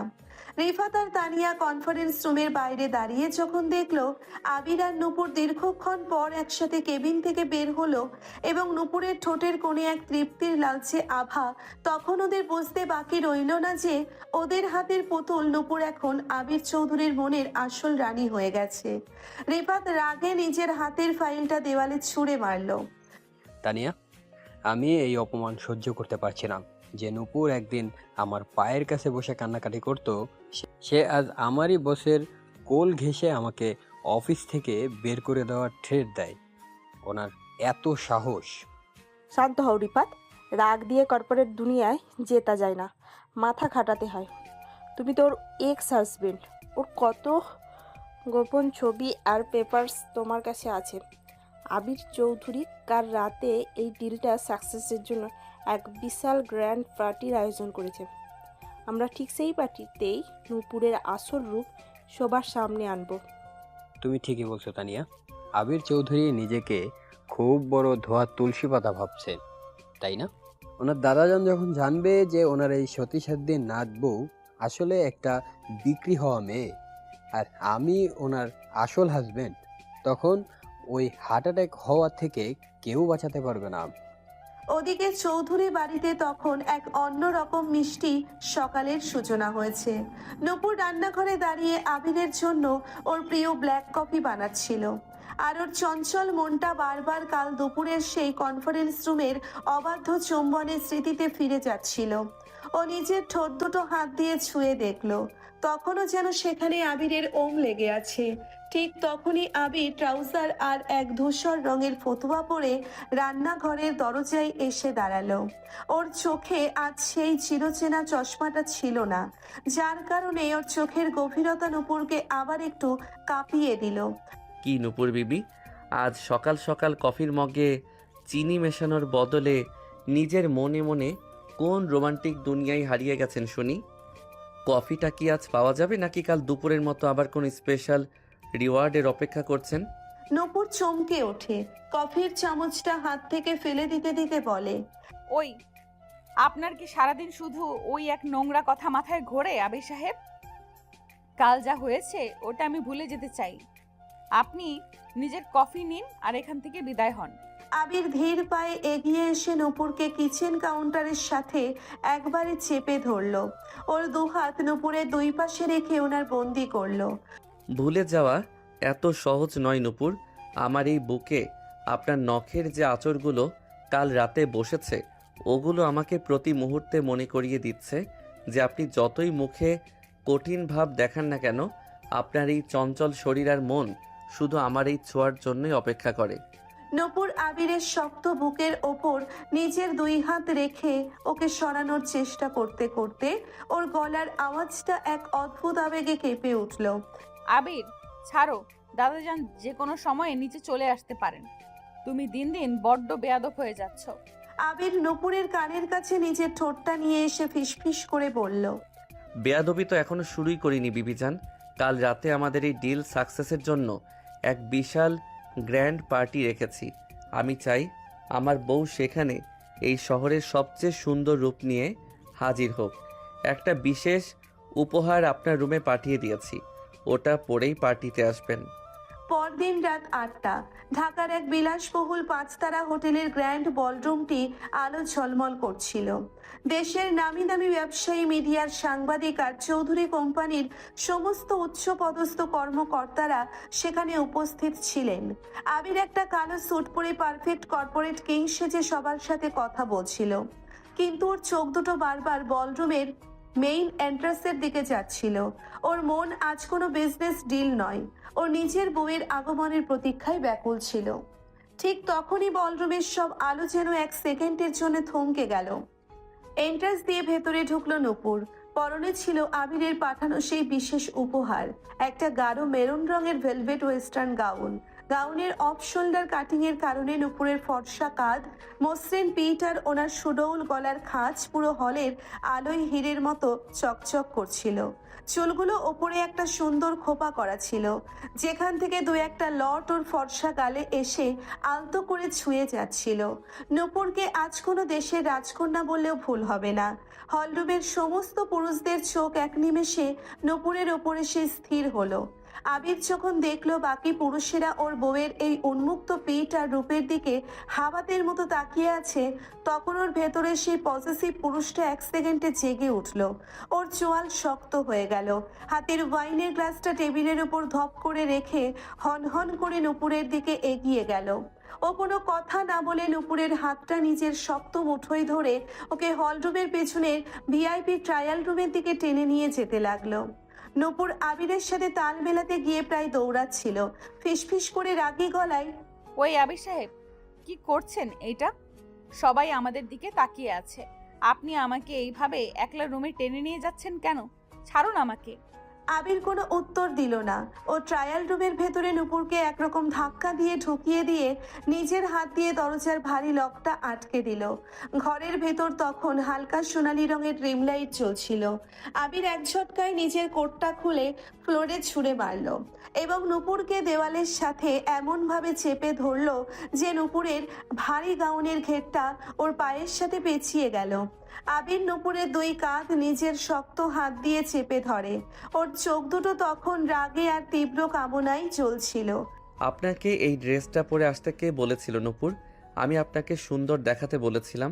তার মানে এই নয় যে এই শহরের বাকি পুরুষেরা আমার বউয়ের ওই উন্মুক্ত পিঠ আর কাঁধের দিকে অমন নোংরা নজরে তাকিয়ে থাকবে। I just can't tolerate this.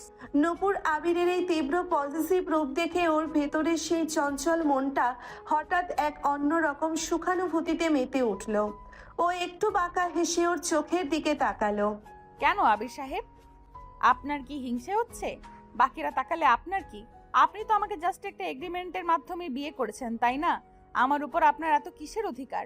আর আপনি তো পড়তে বললেন, ভুলে গেছেন? আবির নূপুরের এই প্ররোচনামূলক কথায় ওর ভেতরের সমস্ত ধৈর্যের বাঁধ 1 সেকেন্ডে ভেঙে গেল। ওর হাত দুটো নূপুরের কোমর জড়িয়ে ধরে ওকে দেওয়াল থেকে এক ঝটকায় নিজের শরীরের সাথে একেবারে পিষে ফেলল। বলেছি বলেই পড়বেন। পড়ার পর নিজেকে আয়নায় দেখেননি, আর অধিকার কি তা আজ আমি আপনাকে ভালো করে বুঝিয়ে দিচ্ছি। নূপুর বিবি, এই শরীর, এই মন, এই রূপের প্রতিটি কণা শুধু এই আবির চৌধুরীর জাজিরা। এখানে অন্য কারো নজর পড়ার আগে আমি একে নিজের করে নেব। আবির আর এক মুহূর্তও নষ্ট করলো না।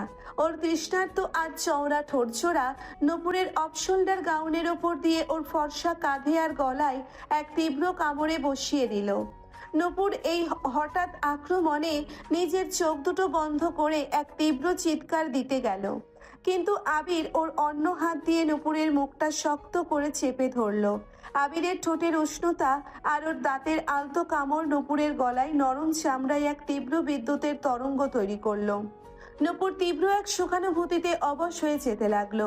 ওর হাত দুটো আপনা আপনি আবিরের শার্টের ভেতরের পিঠের চামড়া নখ দিয়ে শক্ত করে আঁকড়ে ধরলো। আবির নূপুরের মুখ থেকে হাতটা সরিয়ে নিয়ে ওর ঠোঁট দুটোকে নিজের মুখের ভেতর টেনে নিল। এবারের চুম্বন কাল দুপুরের চেয়েও 1000 গুণ বেশি তীব্র, দীর্ঘ আর ব্যাকুল ছিল। আবির নূপুরের নিচের ঠোঁটটা নিজের দাঁত দিয়ে আলতো করে কামড়ে ধরে ওটার ভেতরের সমস্ত মধু চুষে নিতে লাগলো, যেন ওর এই চঞ্চল বউটাকে একেবারে নিজের আত্মার সাথে মিশিয়ে নেবে। নূপুরও ওর এই অবাধ্য ভালোবাসার বন্যায় নিজের সমস্ত জেদ আর অহংকার ভাসিয়ে দিল। ও আবিরের চুলে নিজের আঙ্গুলগুলো গলিয়ে দিয়ে ওনাকে আরো গভীরে টেনে নিল। ট্রায়াল রুমের সেই মায়াবী আলোয় দুই শরীরের উত্তাপ যেন বাড়তে লাগলো। আবিরের হাত দুটি নুপুরের গাউনের পেছনের চেইনটা আলতো করে নিচে নামিয়ে দিল, যার ফলে নুপুরের ফর্সা আর মসৃণ পিঠটা আবিরের হাতের তালুর নিচে সরাসরি চলে এলো। আবিরের গরম হাতের ছোঁয়া নুপুরের পিঠে লাগতেই ওর পুরো শরীর এক তীব্র কাঁপনে কেঁপে উঠল। ওরা দুজনেই ভুলে গিয়েছিল যে বাইরে এক বিশাল পার্টি চলছে, ভুলে গিয়েছিল ওদের মাঝখানে সেই অতীতের কালো ইতিহাস। ওদের এই নিবিড় আর দীর্ঘ রোম্যান্স যেন এক অনন্তকালের বাসর ঘরে পরিণত হয়েছিল, যেখানে কেবল ওদের দ্রুত চলতে থাকা নিঃশ্বাসের শব্দ আর ঠোঁটের মিলনের শব্দ ছাড়া আর কোনো কিছুর অস্তিত্ব ছিল না। দীর্ঘ আধা ঘন্টা পর ধরে চলা সেই নিষিদ্ধ আর অবাধ্য রোম্যান্সের পর যখন ওদের দুজনেরই একটু হুঁশ এলো, তখন নুপুর আবিরের বুকে মাথা রেখে শান্ত হয়ে হাঁপাচ্ছিল। ওর ঠোঁট দুটো তখনও আবিরের চুম্বনের কারণে লাল হয়ে ফুলেছিল। আবির পরম মায়ায় নুপুরের গাউনের চেইনটা আবার ওপরে তুলে দিয়ে ওর কপালে এক মিষ্টি চুমু খেলো। ওরা যখন নিজেদের একটু ঠিকঠাক করে ট্রায়াল রুমের দরজা খুলে বলরুমের দিকে পা বাড়ালো, ঠিক তখনই বলরুমের মেইন স্টেজে এক এলাহি কাণ্ড ঘটে গেল। বলরুমের বিশাল প্রজেক্টের স্ক্রিনে হঠাৎ করেই কিছু ছবি আর পেপারস ভেসে উঠল। সেখানে নুপুর আর রিফাতের পুরনো বিয়ের ছবি, ওদের কাবিননামা, আর একপাশে আবিরের সাথে নুপুরের করা সেই 3 বছরের এগ্রিমেন্ট পেপারের কপি বড় বড় অক্ষরে মিডিয়ার সামনে স্ক্রিনশট আকারে দেখানো হচ্ছিল। পুরো হলরুমে এক মুহূর্তের মধ্যে এক বিশাল শোরগোল শুরু হয়ে গেল। সাংবাদিকরা ক্যামেরা নিয়ে স্টেজের দিকে ছুটে গেল। স্টেজের মাঝখানে দাঁড়িয়ে ছিল রিফাত আর তানিয়া, ওদের হাতে ছিল মাইক। রিফাত মাইকে গলার আওয়াজ ফুলিয়ে পুরো হলের দিকে তাকিয়ে বলল, লেডিস অ্যান্ড জেন্টলম্যান, আপনারা যাকে আর চৌধুরী গ্রুপের ক্রিয়েটিভ হেড আর আবির চৌধুরীর নতুন বউ ভেবে সম্মান করছেন, ওনার আসল রূপটা দেখুন। এই নূপুর আসলে আমার বিবাহিতা স্ত্রী। ও টাকার জন্য, এই 10 লাখ টাকার চুক্তির জন্য আমাকে ডিভোর্স দিয়ে আবির চৌধুরী বিছানায় এসে উঠেছে। ও একটা লোভী আর চরিত্রহীন মেয়ে। একদম ঠিক। আবির চৌধুরী ওনার টাকার গরমে একটা বিবাহিত মেয়েকে কিনে এনে ওনার দাদাজানের সামনে সতী সেজে নাটক করাচ্ছেন। এই চৌধুরী কোম্পানির আসল ইজ্জত আজ ধুলোয় মিশে গেছে। ঠিক তখনই হলরুমের ভিড়ের মাঝখান থেকে হুইল চেয়ারে করে দাদাজান সামনে এগিয়ে এলেন। ওনার পার্সোনাল অ্যাসিস্ট্যান্ট ওনাকে এখানে নিয়ে এসেছিল। স্ক্রিনের ওই ছবি আর রিফাতের এই নোংরা কথাগুলো শুনে দাদাজানের ফর্সা মুখটা এক সেকেন্ডে নীল হয়ে গেল। ওনার বুকের ভেতর এক তীব্র ব্যথা অনুভূত হতে লাগলো। ওনার হাত পা কাঁপতে শুরু করলো। ও দাদাজান নিজের বুকের ওপর হাত রেখে জোরে জোরে নিঃশ্বাস নিতে নিতে হুইল চেয়ার থেকে মেঝেতে পড়ে যেতে লাগলেন। সাংবাদিকরা ক্যামেরা নিয়ে আবিরের সামনে দৌড়ে এলো। মিস্টার আবির, এই রিফাত সাহেব যা বলেছেন তা কি সত্যি? আপনি কি আসলেই একটা এগ্রিমেন্ট ম্যারেজ করছেন? আপনার দাদাজান তো অসুস্থ হয়ে পড়েছেন, আপনার কি এই বিষয়ে কিছু বলার আছে?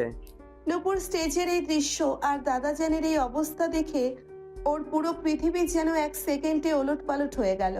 ওর চোখ দিয়ে অঝরে জল গড়িয়ে পড়ছিল। ও রিফাতের এই চরম নোংরামি সহ্য করতে না পেরে মেঝেতে বসে পড়তে যাচ্ছিল। ঠিক তখনই আবির ওকে এক হাত দিয়ে শক্ত করে ধরে নিজের আড়ালে নিয়ে আসলেন। আবিরের চোখ দুটো তখন রাগে আর হিংস্রতায় একেবারে নরকের আগুনের মতো জ্বলছিল। ওর ভেতরের সেই শান্ত ডন এক সেকেন্ডে এক ভয়ঙ্কর জল্লাদের রূপ নিল। ও ওর পকেট থেকে ফোন বের করে ওর পার্সোনাল সিকিউরিটি ফোর্সকে ভেতরে আসার নির্দেশ দিল। এক সেকেন্ডের মধ্যে একদল সশস্ত্র সিকিউরিটি গার্ড পুরো বলরুমটা ঘিরে ফেলল। আবির ধীর পায়ে স্টেজের দিকে এগিয়ে গেল। ওর প্রতিটি পদক্ষেপের সামনে মিডিয়ার সাংবাদিকরা ভয়ে 2 পা পিছিয়ে যাচ্ছিল। ওই স্টেজে উঠেই এক ঝটকায় রিফাতের কলারটা নিজের 2 হাতে এমনভাবে চেপে ধরল যে রিফাতের দম আটকে যাওয়ার উপক্রম হলো। আবির রিফাতকে এক কড়া থাপ্পড় মেরে স্টেজ থেকে নিচে ফেলে দিল। ওর কণ্ঠস্বর তখন পুরো হলের স্পিকারে বজ্রপাতের মতো শোনালো। মিস্টার রিফাত, আপনার এত বড় সাহস যে আপনি আমার চৌধুরী ম্যানশনের ইজ্জত আর আমার বউ নূপুর চৌধুরীর দিকে এভাবে কাদা ছেটান? এই শোনো সবাই, মিডিয়ার ক্যামেরাগুলো ভালো করে অন করো। আবির নিজের পকেট থেকে একটা আসল ফাইল বের করে প্রজেক্টরের দিকে ছুঁড়ে মারল। স্ক্রিনে এবার এক নতুন ভিডিও আর ব্যাংকের ট্রানজাকশন পেপার ভেসে উঠল। সেখানে পরিষ্কার দেখা যাচ্ছিল যে রিফাত কিভাবে বাজারে 25 লাখ টাকা ঋণ করে নিজের প্রাণ বাঁচাতে নূপুরকে ইমোশনাল ব্ল্যাকমেল করেছিল এবং আবিরের অ্যাকাউন্ট থেকে 10 লাখ টাকা নিজের পার্সোনাল অ্যাকাউন্টে ট্রান্সফার করিয়ে নিয়েছিল। ভিডিওতে রিফাতকে নিজের মুখে স্বীকার করতে দেখা গেল যে সে নিজের স্বার্থের জন্য নূপুরকে বাধ্য করেছে। আবির তানিয়া আর রিফাতের দিকে তাকিয়ে ওনার চোয়াল শক্ত হয়ে উঠল।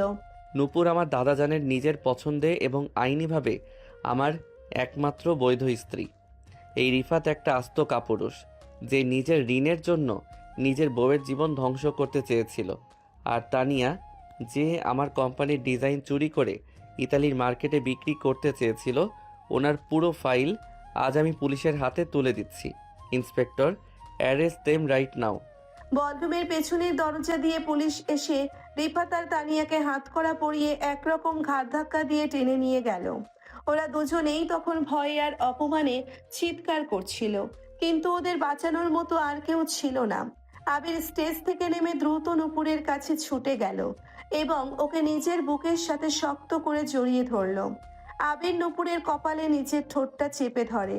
ওর কণ্ঠস্বর তখন মারাত্মক নরম আর মায়াবী। শান্ত হন নূপুর।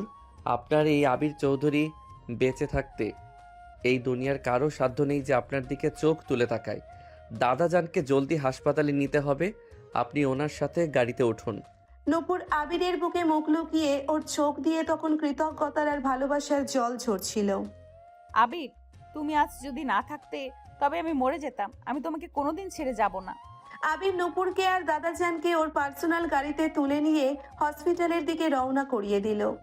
ওর বউ নূপুরের সম্মান ও আজ যেভাবে নিজের পুরো ক্ষমতা দিয়ে বাঁচালো তা দেখে চৌধুরী কোম্পানির প্রতিটি স্টাফ ওর সামনে মাথা নত করলো। ওদের এই এগ্রিমেন্ট ম্যারেজের আড়ালে যে এক তীব্র ভয়ঙ্কর আর চিরন্তন ভালোবাসার অধ্যায় শুরু হতে চলেছে তা আজ পুরো ঢাকা শহরের মানুষের সামনে পরিষ্কার হয়ে গেল। অ্যাপোলো হাসপাতালের স্পেশাল কেবিনের বাইরের করিডোরটা তখন একদম নিস্তব্ধ। আইসিইউ এর দরজার উপর থাকা লাল বাতিটা এক অদ্ভুত বিপদের সংকেত দিয়ে জ্বলছিল। দাদাজানকে ভেতর নিয়ে যাওয়ার পর থেকে নূপুর করিডোরের ওই স্টিলের চেয়ারটার ওপর গুটিসুটি মেরে বসে আছে। ওর চোখ দিয়ে নোনা জল গড়িয়ে গড়িয়ে ওর গাঢ় মেরুন রঙের গাউনটার ওপর পড়ছিল। পার্টির সেই জমকালো আলো আর সুভাষ এখন ওর কাছে এক মস্ত বড় অভিশাপ মনে হচ্ছে। ওর চঞ্চল মনটা আজ একেবারে ভেঙে চুরমার হয়ে গেছে। ঠিক তখনই আবির ডাক্তারদের সাথে কথা বলে ধীর পায়ে ওর সামনে এসে দাঁড়ালো।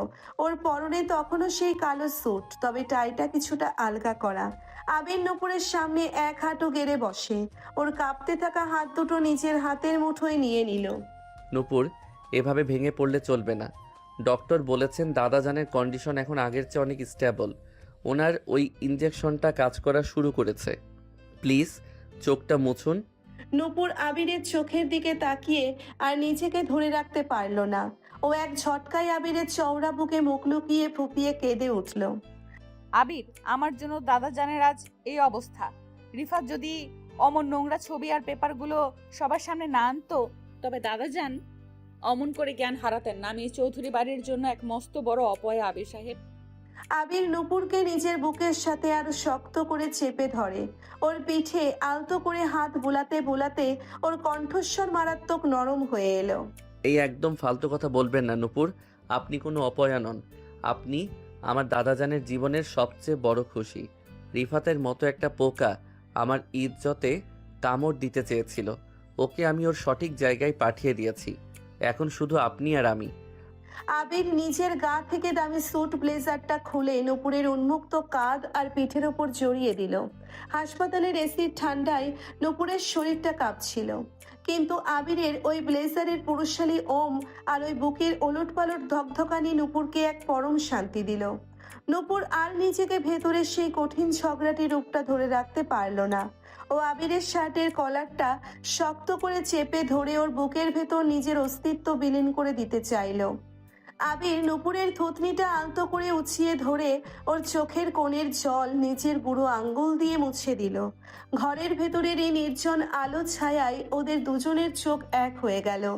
আবির আর নিজের ভেতরের সেই তীব্র ভালো লাগাটাকে আটকে রাখতে পারল না। ও ধীর পায়ে নূপুরকে নিয়ে করিডোরের একদম শেষ মাথায় থাকা একটা প্রাইভেট ওয়েটিং রুমে ঢুকলো এবং দরজাটা আলতো করে চেপে দিল। রুমের ভেতর এক মায়াবী আবছা নীল আলো জ্বলছিল। আবির নূপুরকে দেওয়ালের সাথে আলতো করে ঠেকিয়ে ওনার মুখের খুব কাছে নিজের মুখটা নিয়ে এলো। আজ পার্টির ওই ট্রায়াল রুমে আমাদের যে গল্পটা অধরা রয়ে গিয়েছিল নূপুর, এই হাসপাতালের রাতটা হয়তো ওটারই এক নতুন শুরু। আমি আপনাকে এভাবে কাঁদতে দেখতে পারি না। আপনার এই চঞ্চল ঠোঁট দুটো যখন কাঁপে, তখন আমার এই বুকের ভেতর এক তীব্র ঝড় ওঠে। নূপুর আবিরের চোখের নেশা দেখে নিজের ঠোঁট কামড়ে ধরলো। ওনার বুকটা তখন দ্রুত ওঠানামা করছিল। আবির, এটা হাসপাতাল। দাদাজান ওপাশে শুয়ে আছেন। আমাদের এইভাবে এত কাছাকাছি আসা কি ঠিক হচ্ছে? তুমি বড্ড অবাধ্য হয়ে যাচ্ছ। আবির নূপুরের কোমরে নিজের দুই হাতে শক্ত করে জড়িয়ে ধরে ওনাকে নিজের শরীরের সাথে একেবারে পিষে ফেললো। দাদাজানের জন্যই তো আজ আমি আমার জীবনের আসল সত্যিটা খুঁজে পেয়েছি নূপুর। এই ঠোঁট, এই শরীর আর এই চঞ্চল মন আজ থেকে আর কোনো অ্যাগ্রিমেন্টের খাঁচায় বন্দি নয়। ওটা আজ এই মুহূর্ত থেকে চিরতরে আমার। আবির আর কোনো কথা বলার সুযোগ দিল না। ওর তৃষ্ণার্ত আর চওড়া ঠোঁটজোড়া নূপুরের কাঁপতে থাকা লাল ঠোঁটের ওপর এক গভীর আর মাদকতাময় কামড়ে বসে গেল। নূপুর এক সেকেন্ডের জন্য শিউরে উঠলেও ওর দুই হাত আপনা আপনি আবিরের গলার পিছনে গিয়ে শক্ত করে লক হয়ে গেল।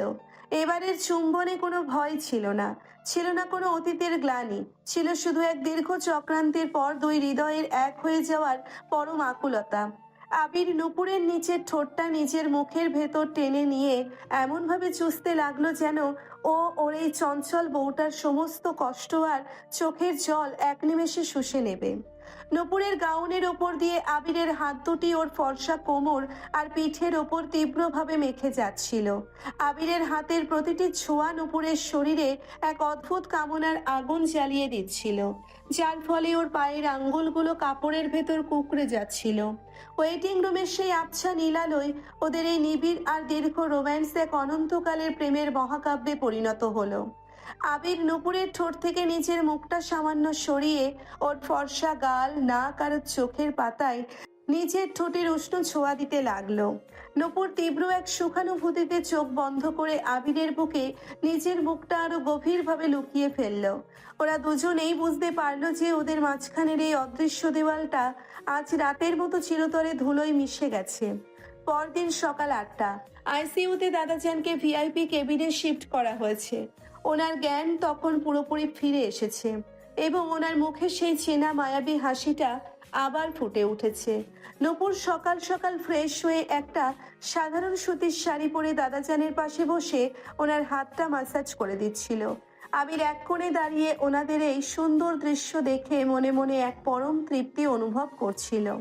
দাদাজান আবির আর নূপুরের হাত দুটো একসাথে নিজের কাঁপা কাঁপা হাতের মুঠোয় নিয়ে গম্ভীর কিন্তু মায়াবী গলায়, আবির, মা নূপুর, তোরা কি ভেবেছিস তোদের ওই 3 বছরের এগ্রিমেন্টের কাগজটার কথা আমি জানি না? আমি প্রথম দিন থেকে সব জানতাম, কিন্তু আমি চেয়েছিলাম আমার এই খিটখিটে নাতিটা যেন নিজের জীবনের আসল ভালোবাসাটাকে চিনতে পারে। নূপুর চমকে ওঠে দাদাজানের দিকে তাকিয়ে। দাদাজান, আপনি সব জানতেন, তাহলে আপনি আমাদের উপর রাগ করেননি? রাগ কেন করব মা? তুই আসার পর থেকে আমার আবিরটা যে আজ আস্ত একটা মানুষ হয়েছে। ওনার এই হাসি মুখটাই আমার জীবনের সবচেয়ে বড় ওষুধ। তবে আজ আমি তোদের সামনে এক নতুন শর্ত রাখবো। তোরা আজই ওই এগ্রিমেন্টের পেপারটা আমার সামনে ছিঁড়ে ফেলবি এবং আগামী মাসে 1 মাসের মধ্যে আমাকে এই চৌধুরী বাড়ি এক নতুন ওয়ারিসের সুখবর দিবি। এটাই আমার শেষ ইচ্ছা। তাহলে আপনার এই অবস্থা? ওই এগ্রিমেন্টের জন্য না, আমার নূপুরের সম্মানহানির জন্য। দাদাজানের এই নতুন আর সরাসরি শর্তে নূপুরের ফর্সা মুখটা এক সেকেন্ডে লজ্জায় লাল হয়ে টমেটোর মতো হয়ে গেল। আর দাদাজান তাকে এত ভালোবাসে সে ভাবতেই পারছে না। সে আবিরের দিকে আর চোখে তাকালো এবং দেখলো আবির ওর দিকে তাকিয়ে এক মারাত্মক বাঁকা আর রোমান্টিক হাসি হাসছে। নূপুর লজ্জায় দাদাজানের বুক ঘেঁষে মুখ লুকিয়ে ফেললো। আবির দাদাজানের হাতটা চেপে ধরে মুচকি হেসে, দাদাজান, আপনার এই শর্ত পূরণ করতে আমার 1 সেকেন্ডও লাগবে না। আপনি শুধু দ্রুত সুস্থ হয়ে বাড়ি ফিরুন, বাকি দায়িত্ব আপনার এই নাতি একাই সামলে নেবে। ওনার এই চিল্লাইবার ক্ষমতা আমি ঘরের ভেতরই লক করে দেব। নূপুর আবিরের পায়ে নিজের পা দিয়ে একটা বড় লাথি মেরে ফিসফিস করে। ওই মুখ সামলে কথা বলুন আবির সাহেব, দাদাজানের সামনে এসব কি বলছেন? আজ তো একটা বেয়াদব আপনি। কেবিনের ভেতর যখন ওদের এই মিষ্টি ঝগড়া আর হাসির রোল উঠছিল, ঠিক তখনই ঢাকার এক অন্ধকার আন্ডারওয়ার্ল্ডের আস্তানায় এক ভয়ঙ্কর চক্রান্তের জাল বোনা হচ্ছিল। জেলখানার এক ভিজিটিং রুমে বসেছিল রিফাত, আর ওর সামনে সোফায় বসে চুরুট ফুঁকছিল ওর আপন মামা, আন্ডারওয়ার্ল্ডের কুখ্যাত মাফিয়া ডন আকবর খা। রিফাত মামার পা জড়িয়ে ধরে কাঁদো কাঁদো গলায় বলে, মামা, তুমি আমাকে এই জেল থেকে বাঁচাও। ওই আবির চৌধুরী আর নূপুর আমার জীবনটা ধ্বংস করে দিয়েছে, আমাকে সবার সামনে অপমান করে পুলিশে দিয়েছে। তুমি ওই আবির চৌধুরীর পুরো রাজত্ব ধুলোয় মিশিয়ে দাও মামা। আকবর খা চুরুটের ধোঁয়া বাতাসে উড়িয়ে ওনার হিংস্র চোখ দুটো শুরু করে বলে, শান্ত হওয়া রিফাত। আকবর খাঁর ভাগ্নের গায়ে হাত দেওয়ার সাহসী ঢাকা শহরের কারণে ওই আবির চৌধুরী নিজেকে খুব বড় বিজনেসম্যান ভাবেন, তাই না? ওর ওই অহংকার আমি 1 সেকেন্ডে ভেঙে দেব। ওর ওই রূপসী বউ নূপুর চৌধুরী, ওকে আমি নিজেই আমার এই আস্তানায় তুলে নিয়ে আসব। দেখি আবির চৌধুরী ওর বউকে কিভাবে বাঁচায়। আন্ডারওয়ার্ল্ডের এই নতুন আর ভয়ঙ্কর চক্রান্তের খবর চৌধুরী ম্যানশনের কারোর জানা ছিল না। দাদাজানকে হাসপাতাল থেকে ডিসচার্জ করে চৌধুরী ম্যানশনে ফিরিয়ে আনার পর পুরো বাড়ির পরিবেশটাই যেন বদলে গেল। দাদাজানের নতুন শর্ত, আগামী 1 মাসের মধ্যে নতুন ওয়ারিশের সুখবর দেওয়া। নূপুরের মাথায় যেন এক মস্ত বড় হাতুড়ির মতো চোট করছিল। ও রুমে ঢুকে খাটের অপর পাশে নিজের 2 হাত দিয়ে মুখ ঢেকে ভাবছিল, এই লোকটা দাদাজানের সামনে কিরকম নির্লজ্জের মতো হ্যাঁ বলে দিল। ঠিক তখনই আবির শার্টের বোতামগুলো খুলতে খুলতে রুমে ঢুকলো। ওনার চোখে চশমাটা ছিল না, আর ঠোঁটে ছিল সেই চিরচেনা গম্ভীর অথচ বাঁকা হাসির রেখা। আবির দরজাটা লক করে দিয়ে নূপুরের দিকে 1 পা এগিয়ে এসে বলে, কি নূপুর, দাদাজানের শর্তটার কথা ভেবে কি এখন থেকেই নার্ভাস হতে শুরু করেছেন? নাকি মনে মনে ভাবছেন আপনার এই জুনিয়র বরটা দাদাজানের ইচ্ছা পূরণ করতে কতটুকু সময় নেবে? নূপুর ঝটকা দিয়ে খাট থেকে উঠে দাঁড়িয়ে ওর চঞ্চল চোখ দুটোর আগে বড় বড় করে, মুখ সামলে কথা বলুন আবির সাহেব, আপনি দাদাজানের সামনে অমন অসভ্যের মতো হ্যাঁ মেলালেন কেন? 1 মাসের মধ্যে ওয়ারিশ? আপনি কি মনে করেন আমি কোনো রোবট? আপনি ওই এগ্রিমেন্ট ম্যারেজের আড়ালে আপনি আমার উপর জোর খাটানোর চেষ্টা করবেন না। আবির নূপুরের খুব কাছাকাছি এসে ওর কোমরের শাড়ির ভাঁজটা নিজের 1 হাত দিয়ে শক্ত করে টেনে ধরলো। ওর চওড়া বুকটা নূপুরের স্তঞ্জগলের ওপর চেপে বসলো। জোর খাটানোর কোনো প্রয়োজন আমার নেই নূপুর। কাল রাতের হাসপাতালের ওয়েটিং রুমে কে কাকে শক্ত করে জড়িয়ে ধরেছিল তা কি আপনার এই চঞ্চল মাথায় আর মনে নেই? আপনার এই শরীরটা যতবার আমার ছোঁয়া পায় ততবারই ও নিজের সব বাধা ভুলে আমার কাছে আত্মসমর্পণ করে। নূপুর আবিরের চোখের ওই তীব্র পুরুষালী চাহনি দেখে নিজের ঠোঁট কামড়ে ধরলো। ওর ফর্সা গাল দুটো লজ্জায় আর কামনার উত্তাপে লাল হয়ে উঠল। আবির ছাড়ো বলছি, তুমি দিন দিন বড্ড বেশি অবাধ্য হয়ে যাচ্ছ। দাদাজান নিচে আছেন, ওনার ঘরে কি কেউ যেতে পারে? আমার ভয় করছে।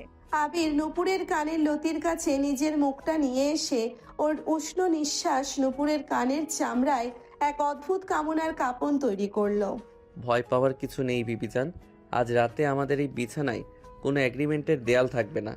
দাদাজান ওনার ঘরে ঘুমাচ্ছেন, আর আমাদের এই ঘরের ভেতর আজ শুধু আমাদের এই অবাধ্য ভালোবাসার রাজত্ব চলবে। আবির আর কোনো কথা না বলে নূপুরকে এক ঝটকায় নিজের কোলের ওপর তুলে নিল এবং ওকে বিছানার নরম গদির ওপর শুইয়ে দিল। নূপুরের সুতির শাড়ির আঁচলটা আপনা আপনি ওর ফর্সা শরীর থেকে খসে মেঝেতে পড়ে গেল। আবির নূপুরের ওপর নিজের পুরো শরীরটা সঁপে দিয়ে ওর কাঁপতে থাকা ঠোঁটজোড়ার উপর নিজের ঠোঁটের গভীর আর মাদকতাময় শিলমুখো রেখে দিল। এবারে চুম্বনে কোনো শর্ত ছিল না, ছিল না কোনো অতীতের ভয়, ছিল শুধু দাদাজানের সেই শর্ত পূরণের এক তীব্র দীর্ঘ আর আদিম ব্যাকুলতা। নূপুরও ওর এই ভালোবাসার ঝড়ে নিজের সমস্ত রাগ ভুলে আবিরের পিঠটা নিজের 2 হাত দিয়ে শক্ত করে জড়িয়ে ধরল। ঘরের নীল আলোয় ওদের এই নিউ ম্যারেড লাইফের প্রথম রাতটা এক তীব্র রোম্যান্সের মহাকাব্যে রূপ নিতে শুরু করলো। পরের দিন সকাল 10টা। আবির ও নূপুর দুজনেই অফিসে এসে নিজেদের কাজে ব্যস্ত হয়ে পড়েছিল। গত রাতের সেই মধুর স্মৃতির কারণে নূপুরের মুখে আজ এক অদ্ভুত মায়াবী লাবণ্য ফুটে উঠেছিল, যা দেখে অফিসের বাকি স্টাফরা মনে মনে হাসছিল, কেউ কেউ মজা করছিল। কিন্তু ওদিকে ঢাকার আন্ডারওয়ার্ল্ডের ডন আকবর খা ওনার ভাগ্নের ইফাতের প্রতিশোধ নেওয়ার জন্যে ওনার প্রথম চালটা চালতে শুরু করে দিল। ওনার কিছু লোক অলরেডি সাধারণ ড্রেস পরে চৌধুরী কোম্পানির মেইন গেটের বাইরে পজিশন নিয়েছিল। আকবর খা ওনার ডান হাত কালুকে ফোন করে ওনার কর্কশ গলায় আদেশ দিলেন, কালু, ওই আবির চৌধুরীকে আজ এমন একটা চোট দে যান ওর নিজের বউকে বাঁচানোর কথা ভাবার আগেও 10 বার কাঁদে। আজ দুপুরে যখন ওই নূপুর চৌধুরী লাঞ্চের পর অফিসের পেছনের পার্কিং লটে ওর গাড়ির দিকে যাবে, ঠিক তখনই ওকে তুলে নিয়ে আসবি, কোনো ভুল যেন না হয়। আপনি কোনো চিন্তা করবেন না বড় ভাই, আমাদের লোক অলরেডি পার্কিং লটে রেডি আছে। ওই বড় লোকের বউ আজ আমাদের আস্তানে এসে আমাদের রিফাত ভাইয়ের পায়ের নিচে বসে কাঁদবে। দুপুরের দিকে নূপুরের নতুন প্রজেক্টের কিছু জরুরি ফাইল নেওয়ার জন্য নিজের কেবিন থেকে বের হয়ে পেছনের ভিআইপি পার্কিং লটের দিকে যাচ্ছিলেন। চারিদিকটা তখন বেশ নিস্তব্ধ ছিল, কারণ অফিসের বেশিরভাগ স্টাফরাই লাঞ্চ করতে বাইরে গিয়েছিল। নূপুর ওর গাড়ির লকটা খুলতে যাবেন, ঠিক তখনই 4-5 জন কালো মুখোশধারী লোক ওকে চারদিক থেকে ঘিরে ফেললো। ওরা নূপুরের মুখে একটা ক্লোরোফর্ম মাখানো রুমাল চেপে ধরার চেষ্টা করলো। নূপুর চমকে উঠে ওর চঞ্চল বুদ্ধি দিয়ে 1 সেকেন্ডে পরিস্থিতিটা বুঝে নিল এবং নিজের হাতের ভারী ফাইলটা দিয়ে প্রথম লোকটার মুখে কড়া এক চোট মারল। ওই তোরা কারা? আমার গায়ে হাত দেওয়ার সাহস তোদের কে দিল? সিকিউরিটি, বাঁচান আমাকে। কালো নূপুরের হাতটা এক ঝটকায় মুচড়ে ধরে, ওর মুখটা চেপে ধরে কুৎসিত হেসে বলে, অনেক চিল্লাইছিস ছুরি, আজকে তোর ওই বড়লোক স্বামী আবির চৌধুরী তোকে বাঁচাতে পারবে না আমাদের হাত থেকে। চল আমাদের সাথে। নূপুর নিজের পুরো শক্তি দিয়ে ওদের সাথে লড়াই করার চেষ্টা করছিলেন, কিন্তু 4 জন জোয়ান পুরুষের শক্তির সামনে ওর চঞ্চল শরীরটা আস্তে আস্তে দুর্বল হয়ে পড়ছিল। ক্লোরোফর্মের তীব্র গন্ধ ওর নাকের ভেতর ঢুকে ওর চোখ দুটো বন্ধ করে দিচ্ছিল। ওরা নূপুরকে একটা কালো মাইক্রোবাসের ভেতর তুলে দরজাটা লক করে দিতে যাবে, ঠিক তখনই পার্কিং লটের মেইন গেট ভেঙে আবির চৌধুরীর দামি ল্যাম্বরগিনি গাড়িটা এসে ওদের মাইক্রোবাসের সামনে এক বিকট শব্দে ব্রেক করলো। আবির গাড়ি থেকে নামতেই ওর চোখ দুটো রাগে আর হিংস্রতায় টকটকে লাল বাঘের মতো হয়ে গেল। ওর হাতের মুষ্টিগুলো শক্ত হয়ে উঠেছিল। ও কোনো কথা না বলে এক লাফে কালুর সামনে এসে দাঁড়ালো এবং ওর চোয়াল বরাবর এক ভয়ঙ্কর ঘুষি মারল। কালু এক আঘাতে ছিটকে গিয়ে মেঝের উপর আছড়ে পড়ল। আবার বাকি গুন্ডাদের দিকে তাকিয়ে ওর কণ্ঠস্বর তখন পুরো পার্কিং লটে এক জল্লাদের মতো শোনালো, তোদের এত বড় সাহস যে তোরা চৌধুরী ম্যানশনের বউ আর আমার জীবনের একমাত্র ভালোবাসার গায়ে হাত তুলিস? আজ তোদের এই ঢাকা শহরের মাটিতে দাফন করে দেব আমি। আবির নিজের পকেটে থাকা এক বিশেষ মেটাল চেইন বের করে বাকি গুন্ডাদের ওপর এমন এক নৃশংস আক্রমণ শুরু করলো যে ওরা রক্তারক্তি হয়ে পার্কিং লটের মেঝেতে লুটিয়ে পড়তে লাগলো। আবিরের এই রুদ্র রূপ দেখে কালু ওর বাকি খক্ষত গুন্ডাদের নিয়ে মাইক্রোবাস স্টার্ট দিয়ে কোনো মতে সেখান থেকে যান বাঁচিয়ে পালিয়ে গেল। আবির দ্রুত গাড়ির দিকে এগিয়ে গিয়ে নূপুরকে ওর কোলের মাঝে তুলে নিল। নূপুর তখন আধো ঘুম আর আধো জাগরণের ঘোরে আবিরের শার্টের কলারটা শক্ত করে জড়িয়ে ধরলো। ওর চোখ দিয়ে ভয়ের জল গড়িয়ে পড়ছিল। নূপুর আবিরের বুকে নিজের মুখটা লুকিয়ে কাঁদো কাঁদো গলায় বলল, আবির, ওরা আমাকে তুলে নিয়ে যাচ্ছিল। ওরা বলছিল ওরা আকবর খাঁর লোক, রিফাত ওদের পাঠিয়েছে। আমার বড্ড ভয় করছে। আবির নূপুরকে নিজের বুকের সাথে একেবারে পিষে ফেলে ওর কপালে আর ঠোঁটে এক নিবিড় আর আশ্বাসের চুম্বন খেয়ে বলল, নূপুর শান্ত হন। এই আবির চৌধুরী যতদিন বেঁচে আছে কোনো আকবর খা বা রিফাতের বাপেরও সাধ্য নেই যে আপনার একটা চুলেরও ক্ষতি করে। আজ থেকে আপনার এই বরের এক নতুন রূপ এই পুরো শহর দেখবে। আবির নূপুরকে নিজের গাড়ির ফ্রন্ট সিটে বসিয়ে দিয়ে দরজাটা লক করে দিল। ওর চোখ দুটো তখনও রাগে কাঁপছিল।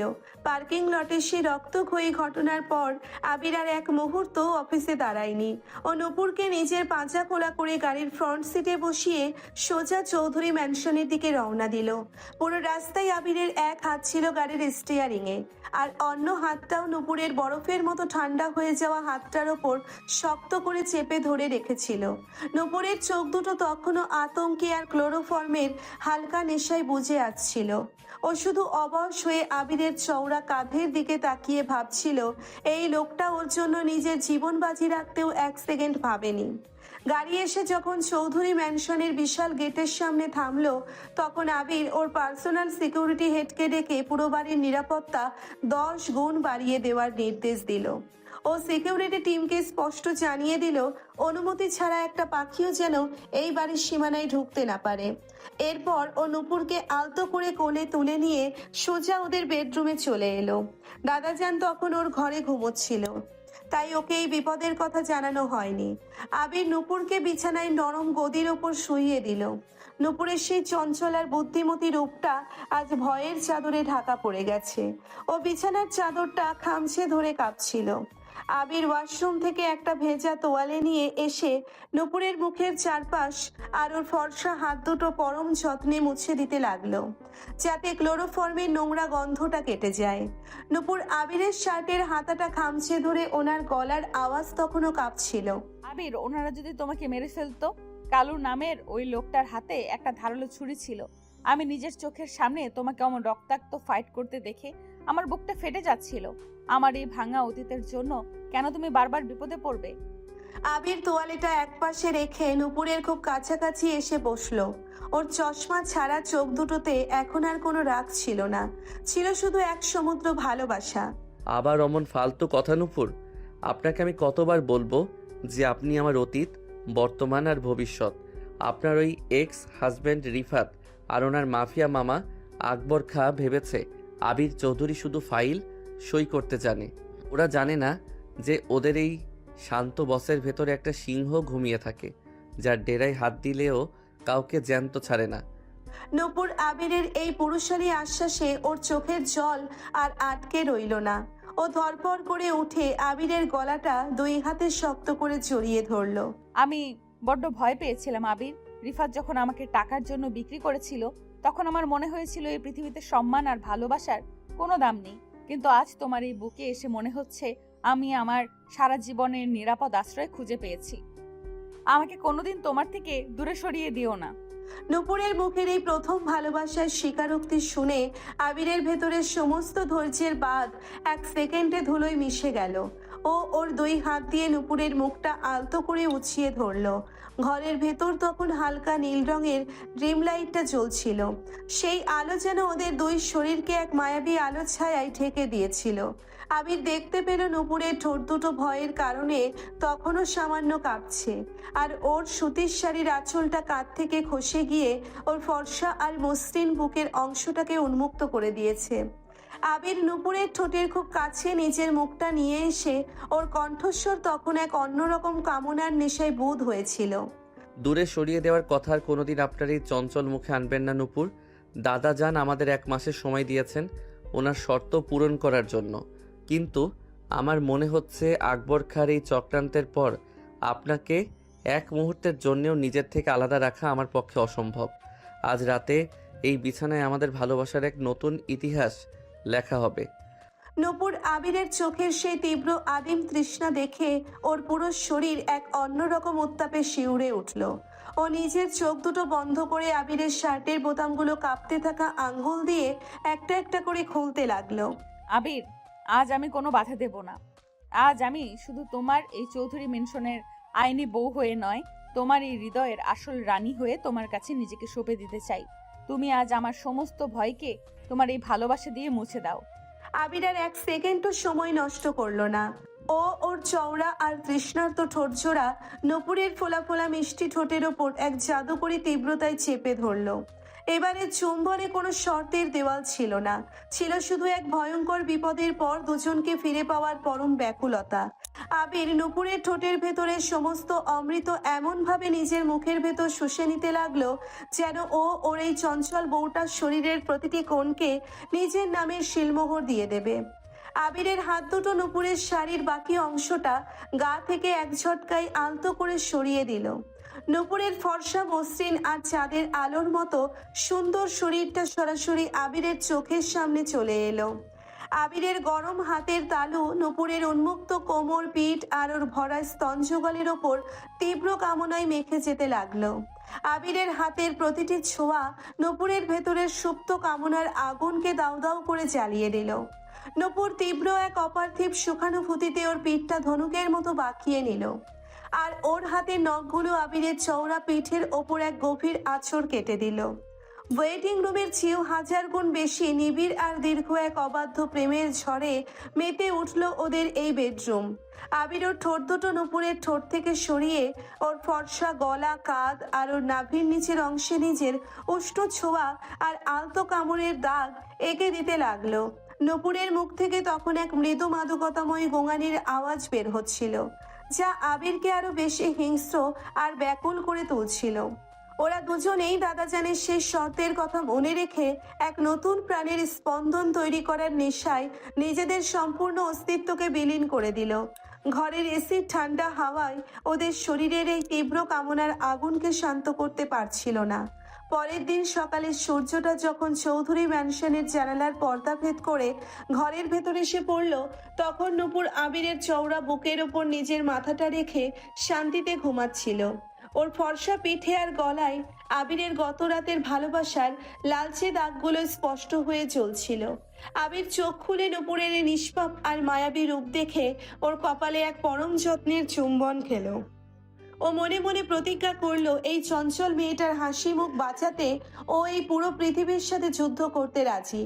কিন্তু ওদিকে আন্ডারওয়ার্ল্ডের আস্তানায় আকবর খা ওর লোক কালোর মুখে আবিরের এই রুদ্ররূপ আর ওদের প্ল্যান ক্যান্সেল হওয়ার খবর শুনে রাগে ওর চুরুটটা হাতের মাঝেই গুঁড়ো করে ফেললেন। ওর হিংস্র চোখ দুটো তখন প্রতিশোধের নেশায় টকটকে লাল হয়ে উঠেছিল। আকবর খা টেবিলের ওপর এক কড়া চাপড় মেরে কর্কশ গলায় গর্জে উঠলেন, ওই আবির চৌধুরী এত বড় লাট সাহেব হয়ে গেছে যে আমার লোককে ওর নিজের এরিয়ায় ঢুকে মারে। আর ওই নুপুর ছুরি নিজেকে খুব বড় রানী ভাবছে, তাই না? কালু, এবার আমরা সামনাসামনি কোনো ফাইট করব না। এবার আমরা চৌধুরী ম্যানশনের সবচেয়ে দুর্বল জায়গায় আঘাত করব। ওর ওই অসুস্থ বুড়ো দাদা জানেই হবে আমাদের পরবর্তী খুঁটি। বড় ভাই, কি করতে হবে বলুন? আমাদের লোক রেডি, ওদের বাড়ির চারপাশে খবরের ওপর নজর রাখছে। ওই বুড়োটার ঘরে আজ বিকেলের মধ্যে এক বিশেষ বিষাক্ত চিঠি পাঠাবি। সেখানে পরিষ্কার লেখা থাকবে যে ওর আদরের নাত বউ আসলে একটা বিক্রি হওয়া মেয়ে, আর ওর নাতি ওকে মৃত্যুর মুখ থেকে বাঁচাতে এক নকল বিয়ের নাটক ফেঁদেছিল। এই সত্যিটা জানার পর ওই বুড়োটার হার্ট অলরেডি ব্ল্যাক হয়ে যাবে, আর যখন বাড়ি জুড়ে কান্নার রোল উঠবে, ঠিক সেই সুযোগে আমরা ওই নুপুরকে তুলে নিয়ে আসব। আর এটা সেটা না, এটার মানে বলা হবে সে নিষিদ্ধ পল্লীর। আকবর খাঁর এই নতুন চক্রান্তের জাল বিকালের মধ্যেই চৌধুরী ম্যানশনে ওর বিষাক্ত থাবা বসিয়ে দিল। বিকেলের দিকে দাদাজান যখন ওর ঘরের বারান্দায় বসে চা খাচ্ছিলেন, তখন ওনার পার্সোনাল কেয়ারটেকার ওনার হাতে একটা বেনামি খাম এনে দিল। কেয়ারটেকার বলল গেটের বাইরে এক কুরিয়ার বয় এই চিঠিটা দিয়ে গেছে। দাদাজান চশমাটা নাকের ওপর ঠিক করে খামটা খুললেন। চিঠির ভেতর থাকা রিফাত আর নুপুরের আসল কাবিননামা, এগ্রিমেন্ট পেপারের ফটোকপি আর নিচে বড় বড় অক্ষরে লেখা, আপনার নাতি আবির চৌধুরী আপনাকে মিথ্যা বলে এক নষ্টা মেয়েকে এই বাড়ির বউ বানিয়ে এনেছে।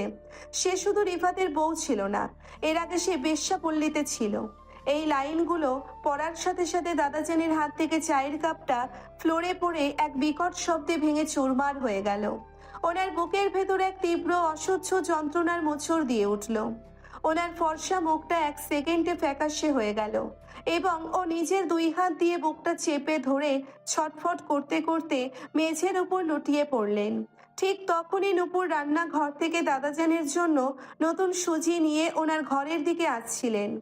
চায়ের কাপ ভাঙার শব্দ শুনে ওর চঞ্চল মনটা এক অজানা আশঙ্কায় ধক করে উঠল। ও দৌড়ে দাদাজানের রুমে ঢুকে যা দেখলো, ওর হাতের বাটিটা ফ্লোরে পড়ে গেল। দাদাজান মেঝেতে পড়ে ছটফট করছেন আর ওনার হাতের পাশে সেই বিষাক্ত চিঠির পেপারগুলো ছড়ানো। নূপুর এক তীব্র চিৎকার দিয়ে দাদাজানের কাছে ছুটে গিয়ে ওনার মাথাটা নিজের কোলের ওপর তুলে নিল। ওর চোখ দিয়ে তখন ভয়ের জল বন্যা হয়ে নামছিল। দাদাজান, দাদাজান, চোখ খুলুন। কি হয়েছে আপনার? আবির, আবির, আবির সাহেব জলদি আসুন। আমাদের দাদাজান আর বেঁচে নেই মনে হয়। সিকিউরিটি, ডাক্তারবাবুকে ডাকুন জলদি।